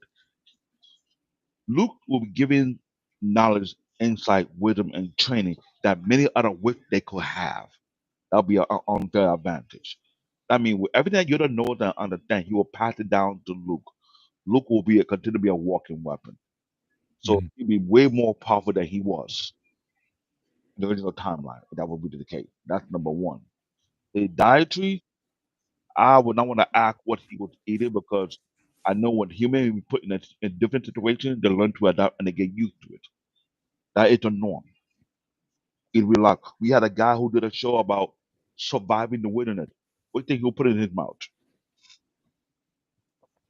But again, but the premise, David, isn't. I can see again at a certain time. We're talking about a newborn. I know it's crazy. You're not even like. You're I not mean, putting it one to one you're not together. even wean. The baby's not even weaned. Like typically, you're gonna leave the baby on the mother's milk until a certain time. That is correct. So I'm saying, and Jedi didn't do that. Jedi's were not raising infants. In the height of the Jedi Order, when a kid, whether you be 5, 6, 7, something like that, that is when they went to and identified a kid, and that's when they went to them.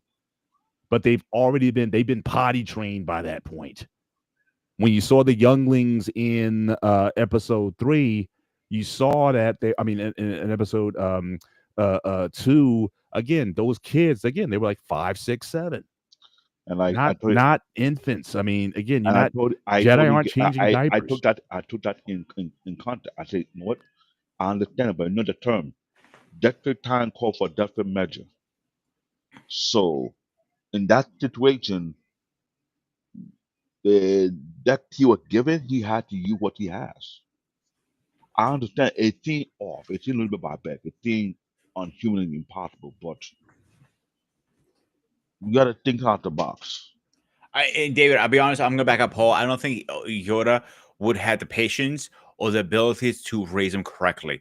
Obi-Wan will have more the patience and ability because of the species that are so similar. So because he was human species, I'm not saying he Obi-Wan is from Earth or whatever. Maybe it was other Earth species out there too that we don't know about. But I think Obi-Wan will be the best candidate to raise him correctly and properly. Mhm. And I think Paul is going to back me up on this one. Yeah, and I think, but even Obi-Wan didn't raise him, right? Well, Again, he took him to Tatooine so he could be raised by his uncle Ben and Aunt Beru until a certain time. But again, he stayed watchful. He watched them growing up. He was always in the background and always in the shadows. But Jedi, by their very order, it's interesting. They could not even give what a child needed because, again, the idea of attachment and nurturing and whatnot, that was not part of the Jedi way. the code. So again, to take a child away from its mother too early, or whoever the nurturing parent or pair was, Anakin needed his mom at least for a certain amount of time. Now the problem was that did he have too much attachment? Is the question at the end of the day. It says neither of them You know were what? allowed to raise them from neither one of them was allowed to raise them from a young age. Yeah, I mean, you gotta, the there has to be that time, but to put a baby in those conditions, that is dangerous to the core. I mean, it's like everywhere you go on Dagobah, I mean, you would have to be, you'd have to watch them 24/7, because you got bugs, you got all these species and all of these creepy crawly things all the way around and whatnot. How do you shield them from that? If he's a 2 or 3 year old, how do you, he'll be like, oh, what is that over there? And he just goes over there and the little crawly thing bites him or something. He's poisonous. I mean, it's inhospitable except for someone like Yoda or a grown adult who has who has some sense in terms of how, like, you drop most people into a jungle today, like an Amazonian jungle, they wouldn't survive past a week. They're screwed no matter what. Yeah. Well, one thing I will say is that there's zero attachment. I feel it was their downfall, and eventually as a Jedi Order, because you saw when Anakin finally had attachment, he hung on to that with deal with life. Mhm. Later on, fast forward when in the novels, when Luke restarted the Jedi Order, he switched things around. Like, yeah, you can have a wife. Yes, you can have a kid. Yeah, and I've seen that better. too. That I've seen commentaries where they said that was a flaw of the Jedi. Which one? You try the idea of not having attachment, like you couldn't have a wife. You couldn't. Okay, yeah, I agree with that. That ultimately that's one of the things that was a flaw in Jedi thinking, that you had to be raised like a monk, but to have a families and whatnot, that these are good and decent things. And it's interesting. I mean, somebody has to be supplying the Jedi, the raw material, the persons. So it's interesting. It's like, you want, like Catholic priests can't marry or whatever, but you need people having families to bring Catholics who's going to baptize the kids or whatever. So again, that's a totally different discussion.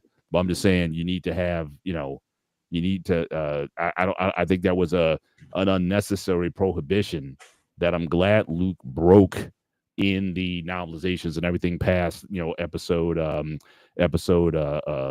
6, to say, hey, it's okay. You can have families and children and whatnot and still be committed to the Jedi Order. So, so Wally.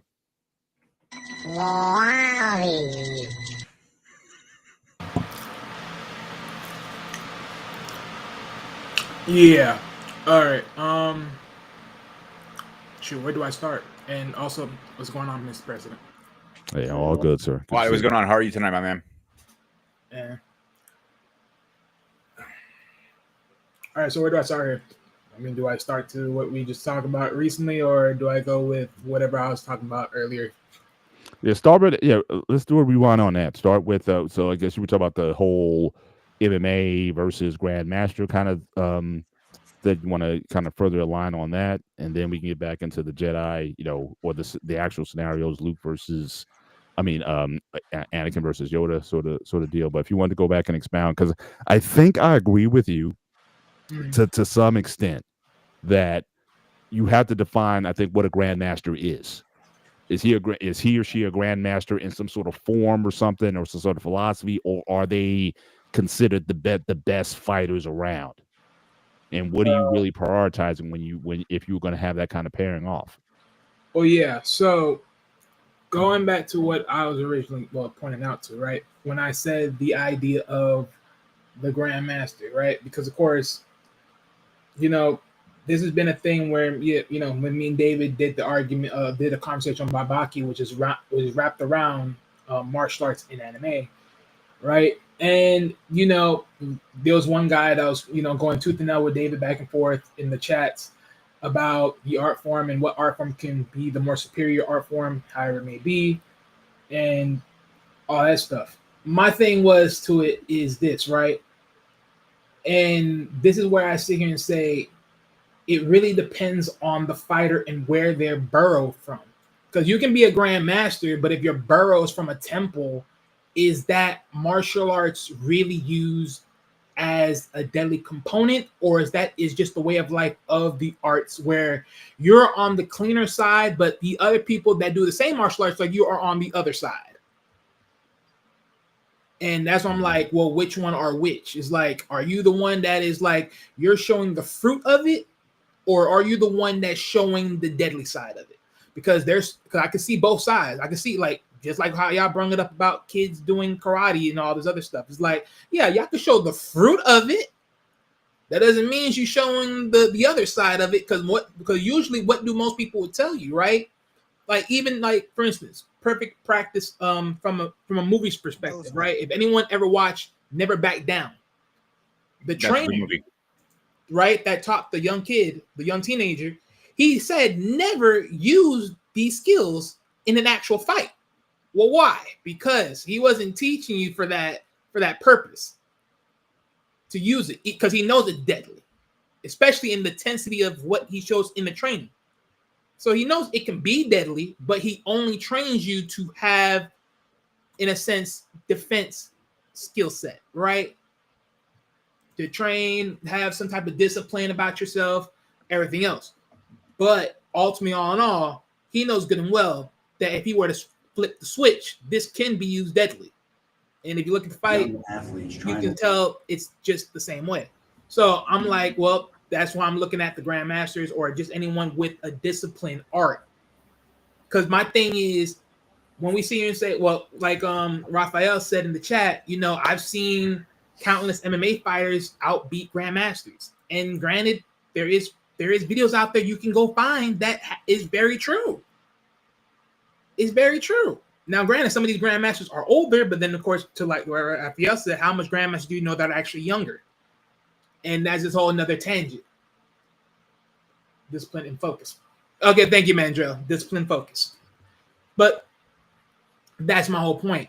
So to an ideal portion, when you look at other type of martial arts movies like Jean-Claude Van Damme being where he was in those deep, dark underground tournaments, those where you probably find the real guys.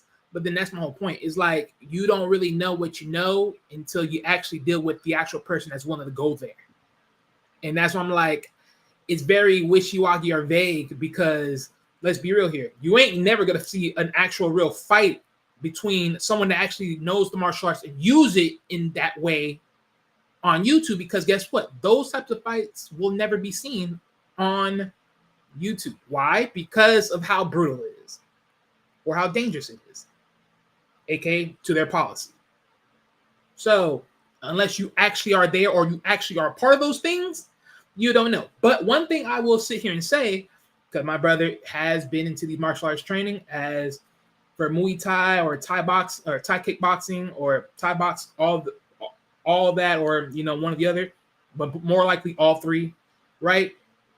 One thing's for sure, as you will see any particular Thai boxers that would kick a steel pipe and bend it and everything else, there is a true sense of building that when you're building your leg to the point that your bone is a true weapon and you're breaking someone's fucking ribs or any body parts whatsoever.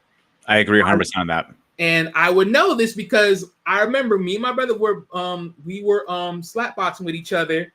We both throw our leg kicks at each other and we collide. It was so bad. We were both in pain. I was laughing off the pain because it really hurt like crap. Because he really trains. Now, granted, I'm not someone that trains, but one thing's for sure is I'm someone that does some type of form of martial arts to an extent to where I have some knowledge. But ultimately, all in all, my brother is more of a true fluent person that actually does the martial arts training. So if it was any much more, if my legs or my bones were any more weaker than they were, he probably would have snapped my leg that day. And that's what happens when you're an average Joe. Wally, before you move on, I want to show this video really fast. This is a grandmaster. I actually trained with Master Gary in Bangor. Vion Vijitsu. He's 85 years old. And when I say this guy moves, that's understatement. Let me put this up really fast. Here it is. So he's quick when I say this. And this is slow motion. And his arms are like made out of steel. Let me get the volume back up. Will come, and he's going to come with a lunge, straight lunge.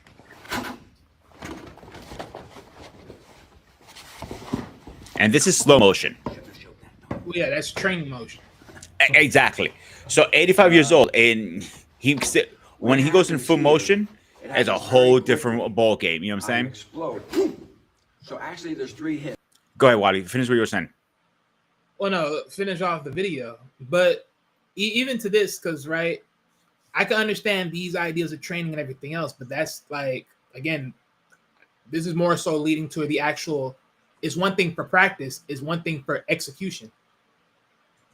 Because see what everything he's doing, it's like saying that the other guy's not going to do nothing at all in that attempt. Absolutely, yeah. This is 100%. training purposes, of course. Well, yeah, but that's my whole point. Because just looking at everything he's doing is like, okay, are you trying to tell me I'm not going to do anything else other than let you do all that by yourself? Which is one of the reasons why I don't like a lot of demonstration videos. Period. Like that. Who's the guy who Master Wong? Like he's probably like the biggest guy out there, right? Have you ever seen like a Master Wong video? Yeah, I know what you're talking about. Yeah, so I mean that guy, constantly. That's how he built his platform, just showing this stuff. But again, to Wally's point, guys are just standing there, or the move is coming in. So he's going to come in with a move like here. I mean, what if he doesn't? What if in that same exchange, what if he decided, you know what, I'm not going to do what he says. I'm just going to go straight to the head. Then what are you going to do in that situation? Again, you can't predict Right, and that's part where of the punch is going to be coming from. But all these demonstrations, it's like the guy's going to come in with a knife like this. I mean, what in the street, you're not even going to be taught that a guy's not going to come like this. If he's not a very good street fighter. Right. Yeah. And granted, don't get me wrong, I'm not saying like these classes don't teach some form of, some sort of self-defense or anything, but it's like at the same time, you don't know everything that someone's going to do. So there's always got to be some form of improvising. Because let's be honest, if I just some random person that comes in and looks at this and say, okay, well, someone comes in and try to do something, right? And I can do whatever I please as far as an attempt, but just without doing nothing crazy. But still, as far as an attempt, it will be different from what you're showing in training. And that is Especially why if you're smart. And that's why I mentioned you look in the military. I know Manjo would come up. You explain to you when they're trained martial art in the military standpoint, they have people sparring and they train them to get used to the movement. Meaning, it's not the same kind of training you train a civilian. Either you're learning pragmatize or learning some other close corner combat style. They're having both sides practice to know how to anticipate another person's move. That's why I did No. the sparring part. I'm not gonna lie. Like he said, I kicked my senpai's shin several times. I thought my shin went hard. I'm like, oh no. Have you ever kicked somebody's shin that feel like a dinosaur bone? Like you feel like your leg would have cracked if you kick it Again, more? Wally had a good point, David. I'm going to back him up on this one. Is you build a tolerance. You build over years by beating your hands over and over and over and over, and you can agree with that. So when these guys throw a roundhouse kick, it feels like a goddamn metal bat is going through your groin, because they're trained like that. Same thing with Professor Garrity. When he literally tapped you a little bit, I was like, holy shit, what the hell is your knuckles made of, dude? Like, I'm gonna find another video with Master V, his instructor. Right, because I know like there's some like they'll punch like sand, right, to just strengthen their fist in one way or another. But I mean, to even the point, like I even mentioned this in the chat earlier, with a clear martial artist that I would mostly follow, which is Michael J. White. He's just one of those clear guys. Like, okay, he'll show you on one hand, like just the training aspects or just the delegations or whatever.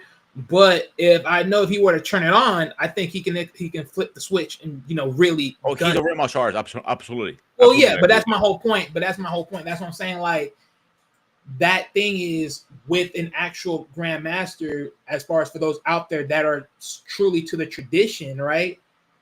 Because I seen a clip, because I remember I forgot what the dude's called that's from UFC, but he has his own podcast, Joe something. But I know he talked about it, where he talked about an MMA fighter had beaten a grandmaster, and people were trying to hunt him down because he sort of quote unquote disrespected the art form. But it's like, it's a fight though. And the grandmaster took the fight. But that's the thing. It's like, you're dealing with someone that's brutal. You didn't came brutal. What do you expect? So, and again, the fight didn't look that brutal. It just because, of course, once you look defeated, of course, the judge came in there and said it's over. But to an ideal point that, like, that's what I'm saying. Like, are these grandmasters really grandmasters to the point that they can switch it, or is there just singular? Like, I'm for the tradition factor. I'm for the way of it. I'm for the just the idealism of it, or are you fully ingrate to where you can flip the switch? And that was the point that I was pointing out on that end as far as that ideal. Because again, I don't believe that every person that is in martial arts is created equally. That I would agree 100%. Because you have martial artists that are very, very good martial artists who that will walk the walk for better understanding, and the people that walk but do the talking only, and they're not as good. They just talk. Well, there are also martial artists, and I hate to say this, that have, let's say, four master degrees, and you ask them where they train, and they got the degree offline. So you got to be very careful who you learn from that. But we're hitting And our that 10-minute and mark. that and that's All sometimes right, we're finish trying your to statement explain and to let's get our final thoughts after that. That's what I'm trying to tell you for a while. There are people who claim to be grandmother, not actually grandmother. Because the thing that you can tell, because when you're asking specific questions, what style did they learn from? They either give you a roundabout way of saying it's made up because they want to admit it that it's made up. Because let's be real, just like we have in school, we have martial arts school, they're not legit martial arts school. And what Wally said is totally true. Real martial artists, if they were to turn it on, you have to pray that they can hold back. But I know that you cannot defend yourself no more. Because there's some masters that are nice and there are some they got this very sadistic side of them. Meaning they like to see people go through pain. So you have to be careful what you ask yourself. Anyway, I knew when I found my master, no offense, he let me know that, oh, you got to continue to train you. You got to continue to push yourself. You cannot stop. It's a lifestyle. And that's why I was telling myself before I came back to the US, it was better for me to move to Japan or stay where I'm at because one, you cannot be lazy with the art form. Me and Peter both know this very, very well. This is not an art form where we just when you feel like it, you just do it. When you don't feel like you don't do it. This is the lifestyle that people before us have made it their everyday living, constantly training. While they say you're punching sand. From punching sand, you punching. Tree. If I was to watch, I would be punching tree barks every day. I'll be in the forest just punching it till my knuckles blue. I get used to that. So how many people think you find them go to the forest punching trees to the point where their fist is used to it? Like, come on, let's be real here. That's why I say when it comes to martial art is not a simple topic just to gloss and make a mockery. If that's the case, then why would they teach it to the military? What would be the point of it then? If you ask All right, me. let's start our final thoughts. Greg, you go first. Paul, David, and Wally. Yeah, I thought Manjo says to try to make it. Greg, you're up. I've got to watch more of the shows to understand what you guys are on about. Sorry. Sorry. I've got more You're watch good. more of the shows. That's But all right.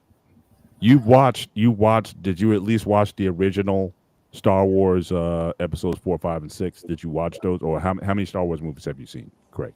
I've only seen two, which are the ones that are said in private chat. Empire Gotcha. Strikes Back and Return of the Jedi. They're the only ones that I remember. Gotcha. Well, I mean, certainly if you get a chance, I would say at least as far as I'm concerned, the canon is 1 through 6, which is the original 3, 4, and 5. So Star Wars, Empire Strikes Back, Return of the Jedi, and then episodes 1, 2, and 3. If you want to watch them in order, and if you want to throw like an additional kind of caveat in there, then Rogue One. That would be if you ever get the opportunity to watch those. Certainly those I think will give you a good insight into mostly what we've been talking about certainly tonight, without having to rely on a lot of extra canon content that's out there within the Yeah. Star Wars universe. But I'll have it's to watch certainly the movies for those little things, the little Yeah. details that you guys have mentioned, and that I'll have Yeah. to keep an eye on it. Through and I think the, you'll enjoy it. I mean, if you get the time, I think you'll find it worthwhile. so I've got sure. my hands on it, so I'll give it a watch during the week. Awesome. Yeah. All right. So I would say this.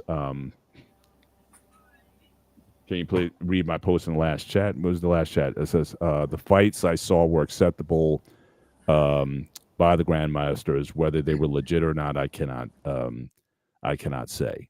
I guess the only thing. All right, so Mandrell, you're coming, but you better hurry up before to close out the show. That's why I said hold on for Mandrell. The only thing I would say is these fights, whether you say the guy's old or not, bottom line is the guy accepted the fight. So my thing. Oh, he's talking about. You gotta go back a little bit. We can address this. I mean, if we have the time. So yeah, 3 quotes from the from I guess one of the novelizations. So if you can go back and find those. So it's 3 in a row. It's like 3, 4 in a row. Yeah, he got the one with Yeah, so go back one more, and then we'll read them in reverse order. So here's a reference from Revenge of the Sith novel as to why Yoda and Obi-Wan could not train Luke from a young age. Go to the next one. Yoda, my fault this is. Train these Jedi to be like the ones who trained me. I did. Blind I was. Changed the order. Did not because I let it change. I did not. So again, I guess he was confined by his era. Easier said than done, my old friend. Love is the answer to darkness. Hopefully he means making love is easier. I guess that's what he's saying. But I think that's part of it too. It's like you have to have a nurturing environment. You can't just produce Jedi like you do like a machine plant or something like that. You have to have a nurturing component. But the whole idea of Jedi Order, talking about detachment and that sort of thing, I think that I think needed to change. But Yoda, because of the old ways, wasn't willing to let it change that way. Like I said, they were more like monks, but you got to have that component of caring or about people and whatnot. Love ultimately does drive that. So I think Yoda kind of recognized the problem, but it wasn't until Luke with the new Jedi Order he actually was able to change the change that. But by then, most of the Order's wiped out, so he could do anything he wanted in that regard. So I think that's it's hard sometimes to change old institutions and institutional thinking, and Yoda certainly wasn't oblivious to that. But I appreciate you putting that quote in there, Raphael. I think that was certainly a good. I think that was a good response to it. Yeah, it says, "Love is the answer to darkness." It was Luke's love that brought Anakin back. Facts, also. Yeah, I mean, right. so dark. He was pretty much in a dark place, going into darkness. 100%. But that's and that's my thing. Cause I'll even add to this. As far as to my knowledge of me watching the movies, as far as that, because I don't know the novels and I haven't did that much deep dive into Star Wars, but just remembering from the movie side, because I know Yoda had a very suspicious look of Anakin back in the days, in that time of I remember he mentioned it. I think it was in the Sith movie, because I'm thinking more so than not, for me personally, I think Yoda, because of his long years and just understanding how to recognize people one way or another, had a sixth sense about who Anakin is. And in a lot of cases, we don't know. I mean, for me, I don't know a lot of the back history of a lot of people. But one thing is, when you find Anakin, he was with them. He had a parent, which is his mother, right? So because of that, you're taking that away. You don't know. He's probably constantly thinking like his mother's well-being, his survivability, and everything. And you finally want to come up on this platform. Damn it! But after how many times we been looking for him? No. After the time that he said he was going to be coming up, and then he guys, he's married. Hang on. He's married and he's got marital business. Oh, no, we know. But if he says he's going to come up, you better come up, damn it. He's playing the... You know what? No. We ain't doing that.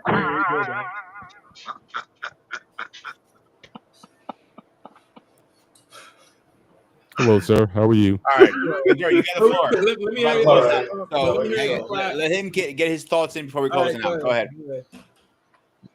All right, so Mandrell. So again, the topic on the floor again: Obi-Wan, Anakin versus Yoda. If that happened, if the roles were switched, Obi-Wan took on Palpatine or whatever, what would have been the outcome in your view, just from those two fights? If so, basically you switched opponents, what happens? Well, Palpatine would have just annihilated Obi-Wan. He was absolutely no match for that. You know, there was just no way. Like, that's like if Tyson fought an infant and was serious. And was serious about the fight. You know what I'm saying? The whole, I want to eat his children. Oh, I want to do this. I want to do that. No, I want to drive his nose bone up into his brain. Up into his brain. Yeah, that whole thing. Like the Tyson who fought Spinks. Yeah. If that Tyson showed up to fight an infant, that's what the Palpatine and was serious about the fight too. That's what would have happened if Obi-Wan would have gone and fought Palpatine. He was just no. His Sarisu was outstanding. He was better at that one form than pretty much any other Jedi, including the Jedi and the Jedi Council, but nowhere near powerful enough. He just wasn't. Like, even though with the way he fought Anakin, he bought time. He was on the back foot the entire fight. And Anakin was off balance because of his sudden shift in his Force allegiance. You know, there was just caveats in that fight. Plus, Obi-Wan knew Anakin well, very well. That was, you know, he was better than Anakin in Sarisu, which is the all-defensive form. And he knows Anakin's fighting style. He knows how Anakin fights. Those are his own two advantages. Everything else, he was far outclassed. And so against Palpatine, no. Absolutely not. Now, the interesting fight would be Anakin versus Yoda. That, for me, that would be the one to watch. I wouldn't even, like, if these two fights were on TV, Mr. Bennett, I wouldn't bother watching the Obi-Wan and Palpatine fight. Right. Just show me some highlights. It's going to be 3 seconds. There's not going to be a lot of highlights. Right. It's not going to be a lot of highlights. You went to the bathroom and came back twice. I was like, what? Yeah, exactly. It's just, but that can turn either way. It could have surprised you. Like, Anakin might hold his ground for a little bit, but I think Yoda would have destroyed him. Absolutely. I think so. I think that it would have been a much more interesting fight than the Palpatine versus Obi-Wan. Hands down. That's what I mean. Like, that's the fight I would watch. And it wouldn't bother with the other one. There's just no point. I'll catch those 3 seconds on YouTube. Okay? That's what I'll do. But yeah, the Anakin versus Yoda fight, that would have been more interesting. Anakin would have held his. He did that pretty well, all things considering. But he was, at that time, he wasn't ready for Yoda either. So Palpatine still would have won, but he would not have Darth Vader. At all. You know what I mean? Because even though Obi-Wan won that fight, he still took mercy on Anakin and let him, just left him there to die. As opposed to Yoda wouldn't have left him there to die. Yoda would have finished it and made sure he was dead, But so Palpatine would have won the war, but lost this apprentice with great potential. And instead of having a crippled one and torturing the poor guy to death for the entire time that they were together, Mm-hmm. He would do it to Vader. He'd fuck with Vader all the time and try to betray him all the time. Talking about it was just a test by apprentice. No, you're trying to get rid of the guy. Come on. Mm-hmm. With some of that. Or a lot of that. Mm-hmm. But that's what that would have been. I think the Yoda would have won that fight. Absolutely. He was old, but you're talking about someone whose lightsaber skills were so good that he actually disarmed Palpatine. That's why they didn't show it in the movies, but in the novelization, they go into detail about it. They're in the lightsaber duel. Yoda actually disarms him, gets the lightsaber out of Palpatine's hands. You know what I mean? But so that's why in the movie you see them in one scene they're fighting with the lightsabers and stuff like that. From the office to the hallways to the big council where all the all those politicians meet or whatever, they're fighting with lightsabers. But then they cut to something else. Then when they come back to the fight, all of a sudden Palpatine's somewhere else throwing chairs at him. With the Force, because that's where his advantage was. He was stronger than more powerful in the Force than Yoda was, but not by much. And it was only because of that dark side buff that you get from the dark side. That's what really did it. His bread and butter was Force lightning, and Yoda took the minutes to cancel that out. Mhm. You know what I mean? So even though he was a little bit more powerful than Yoda in the Force, Yoda kind of understood during that fight. Yoda started to understand just how bad things were. He said, "Yo, man, we fucked all the way up." Like basically, they said, I'm paraphrasing. He knew that the Jedi as a whole, they messed all the way up because how do you not see something this powerful? You've been in the same room with this guy a bunch of times. Yeah. You had no clue. Like, yeah, I mean Yoda. I mean, you did have in Clones where he kind of looks at him like it's in one of the opening scenes when they're in the when they're in Palpatine's chamber, and Yoda kind of gives him a look like something's there, but he couldn't pinpoint it. You know what I mean? that was he didn't trust him because he thought he was up to something politically. Like he thought the guy was after power. But him being a Sith never had an inkling. His ability to hide his Sith energy in broad daylight is astounding. But let me ask you this, and then if we do have Sparta, if we can deal with and again, Raphael, appreciate you being here and being a good sport tonight with the questions. Do you think the fight with Mace against Palpatine was legit? And would Mace be better at going against Palpatine than Yoda would be? Because he dealt with the Valpod and he was able to tap into that dark side energy. Do you think that was a legit fight, or was he just setting it up for Anakin's return? In other words, he was playing chess against Mace to get Anakin to turn against him, or do you think that was legit that in a more times than not, Mace would win against Palpatine? Both, actually. Like, it was a legit fight, and Palpatine was playing chess.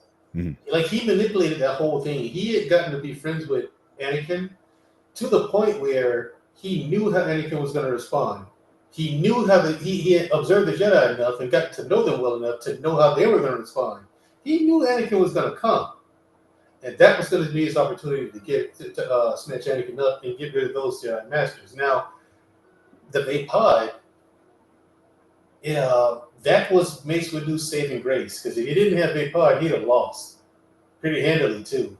But the Vapod is something that the Emperor actually didn't have an answer for. You know, so that's what I mean by the fight was legit. The Emperor Palpatine just didn't have an answer for that, because what it was doing is Vapod, it was taking his dark side energy. Of course, he's using the Force, but he's using the light side. Mace is, but he takes dark side energy into himself and recycles it back out. So it creates this big engine to where Mace never runs out of stamina nor Force energy. So Mace could have kept going forever, whereas Palpatine, he was just going to keep draining himself. So did you think that his deformation was that legit, or was that some sort of Sith alchemy that really that's who Palpatine actually was? That's been in the literature that's what he actually looked like. It was not a result of the Force lightning being repelled back on him. What the Force lightning did was it did release the Force alchemy that he used to hide the way he actually looked. Right. So yeah, that's how he actually looked underneath the Force alchemy that he was using to mask. Yeah, because being a Sith Lord typically makes you ugly. I mean, yeah, because as much power as dark side gives you, and Palpatine even asked his master this when he was younger. Okay, yeah, you look like really old and messed up, man, like this. So is this come with it, or is there some way around that? And again, I'm paraphrasing, but that suggests as curious about it as he was. He didn't want to look like that. That's the price you pay for power. Right, he didn't want to look like that. But also, yes, his master Darth Plagueis told him that too. This is the price you pay. Yeah, let's get into this last question. We certainly close out the show there, and thanks, Sparta, for the overtime here. It's cool. And I think we dealt with this on a show. If I recall, and Mandel, I think you were here. Do you think that the prophecy only meant to bring balance by defeating the dark side, or did the light side have to be put back in balance by wiping out the Jedi? Oh, that's a good one. I think wiping out, to be honest with you. To be honest, I think so too. With the way, because if you notice the way things worked out, they had the rule of two. The Sith did, right? Yeah. But then the Jedi were all but extinct almost. You know what I mean? There's so few of them. Like there was a big culling, and so there's so few of the Jedi. Now there's so few of the Sith,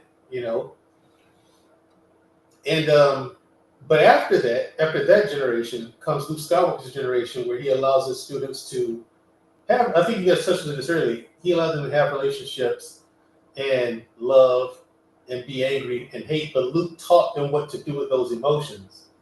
Like a parent with a child, you lose, yeah, but you don't let that ruin your day. You don't break all the way down because you lost something or lost a game or whatever.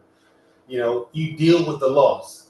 You deal with love. He taught his students how to deal with emotions and properly apply them. That's why his Jedi Order was so much more powerful than Yoda's. Like everyone was way more powerful than the Jedi of the during the Clone Wars. Luke Skywalker's Jedi Order was. And that's why Luke Skywalker was such. He went to the point of his approach to the Force was understanding it. And if you notice, like every Jedi or Force user, period, who approached the Force from that perspective, they all became ridiculously powerful. Kreia, Revan, Grandmaster Luke Skywalker. You know what I'm saying? These are people that you got Valkorian. He was born. He was a Sith. A natural born Sith, like from the red skin, yellow eyes, he was black hair, he was born that way, an actual Sith. He got to the point where he was like, he just wanted to, instead of trying to control it, understand it. And everyone who's ever done that have become like just the most powerful Force wielders in galactic history. So Luke had the right approach, the right philosophy. You guys touched on it too with actual martial arts. Like it's one reason why you got so many like karate practitioners from the old Ryukyu kingdom that we now know as Okinawa. They beat the shit out of those kung fu guys from China.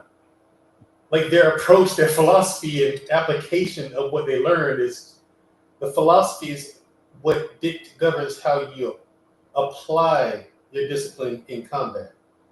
That's why you got like mixed martial artists go and beat the shit out of these Wing Chun guys. Like they stick to one style and then they apply it. And Wing Chun can work in certain applications. Yeah. But it's not the answer to everything. Same thing with Taekwondo, Everything has its weaknesses, but that's why you don't commit to just one style if you're going to be an actual fighter. But karate, but karate was one of those things that evolved. Like they were making quantum leaps of combat and martial arts over the since it existed. Karate did. It's an real karate is an all-encompassing style. You guys have heard me say that before. It is. It just keeps evolving. Karate practitioners keep learning new ways to apply what they learned in actual combat. That's why those karate guys, you can punch them in the chest 8,000 times. You know what I mean? They just sit there like, so what? Yeah. All right. But yeah, the philosophy is different. Yeah. Andrew, I appreciate you coming up. Hopefully you can show up sooner than later next time. So hopefully you coming out of your honeymoon phase very soon, like because I know some people are complaining. Yeah. But it's maybe I'm complaining. Baby Groot down here. So Bear Paul. Yeah, whatever. Let's do a quick schedule update and let's get the hell out of here. Okay, tomorrow we have a Colin show on the gray area. So if you have beef with us, Colin and have your say in it. What is that? Monday. Yeah, Drill, we'd love to have you if you want to come up tomorrow night. I mean Sunday night. Yeah, definitely. Love to have you. I'll try. Let's see what we got tomorrow. But we'll talk about that Eubank fight real quick. Tomorrow. Okay. Yeah, because he didn't show up. I was like, this is a very, very different guy than the last fight. Very different person that showed up. Like what, 38? Yeah. No, we'll talk about it. Hang on to that. We'll talk about it tomorrow. So Monday we're off. Back on Tuesday. Tuesday's topic is we're not good enough. Break the cycle. Hold that thoughts. Then on Wednesday, Sean will be talking about shyness. And on Thursday, you have a topic yet, Paul? Because I have changed the way you have up here. We're probably going to do, if Coach is available, then we'll do a part 2 on youth athletics. Again, the cost, the real behind the game, the cost of it. Because I didn't get a chance to get his perspective from last week. I would love to get it this week as well. So we'll probably visit that if he's not coaching the game. All right, David. Do you guys have a topic for Friday? We will present that to you within Monday's meeting if we have one, or we'll just send it. Yeah, we will have one Monday. All no right, problem. then, yeah. Yeah, and for next week's show on the Hangout will be old school versus new school technology, the evolution of it. So that should be a little fun, conversation. Except that, guys, any final words, anybody, before we go? That'd be good. All right, guys, as always, this was the Spartan SU Network. I am the Spartan. He is the UK brother. He is Mr. President. Baby Groot, Wally, There, Paul. Honeymooner down there. Or As Congo always, the Mist.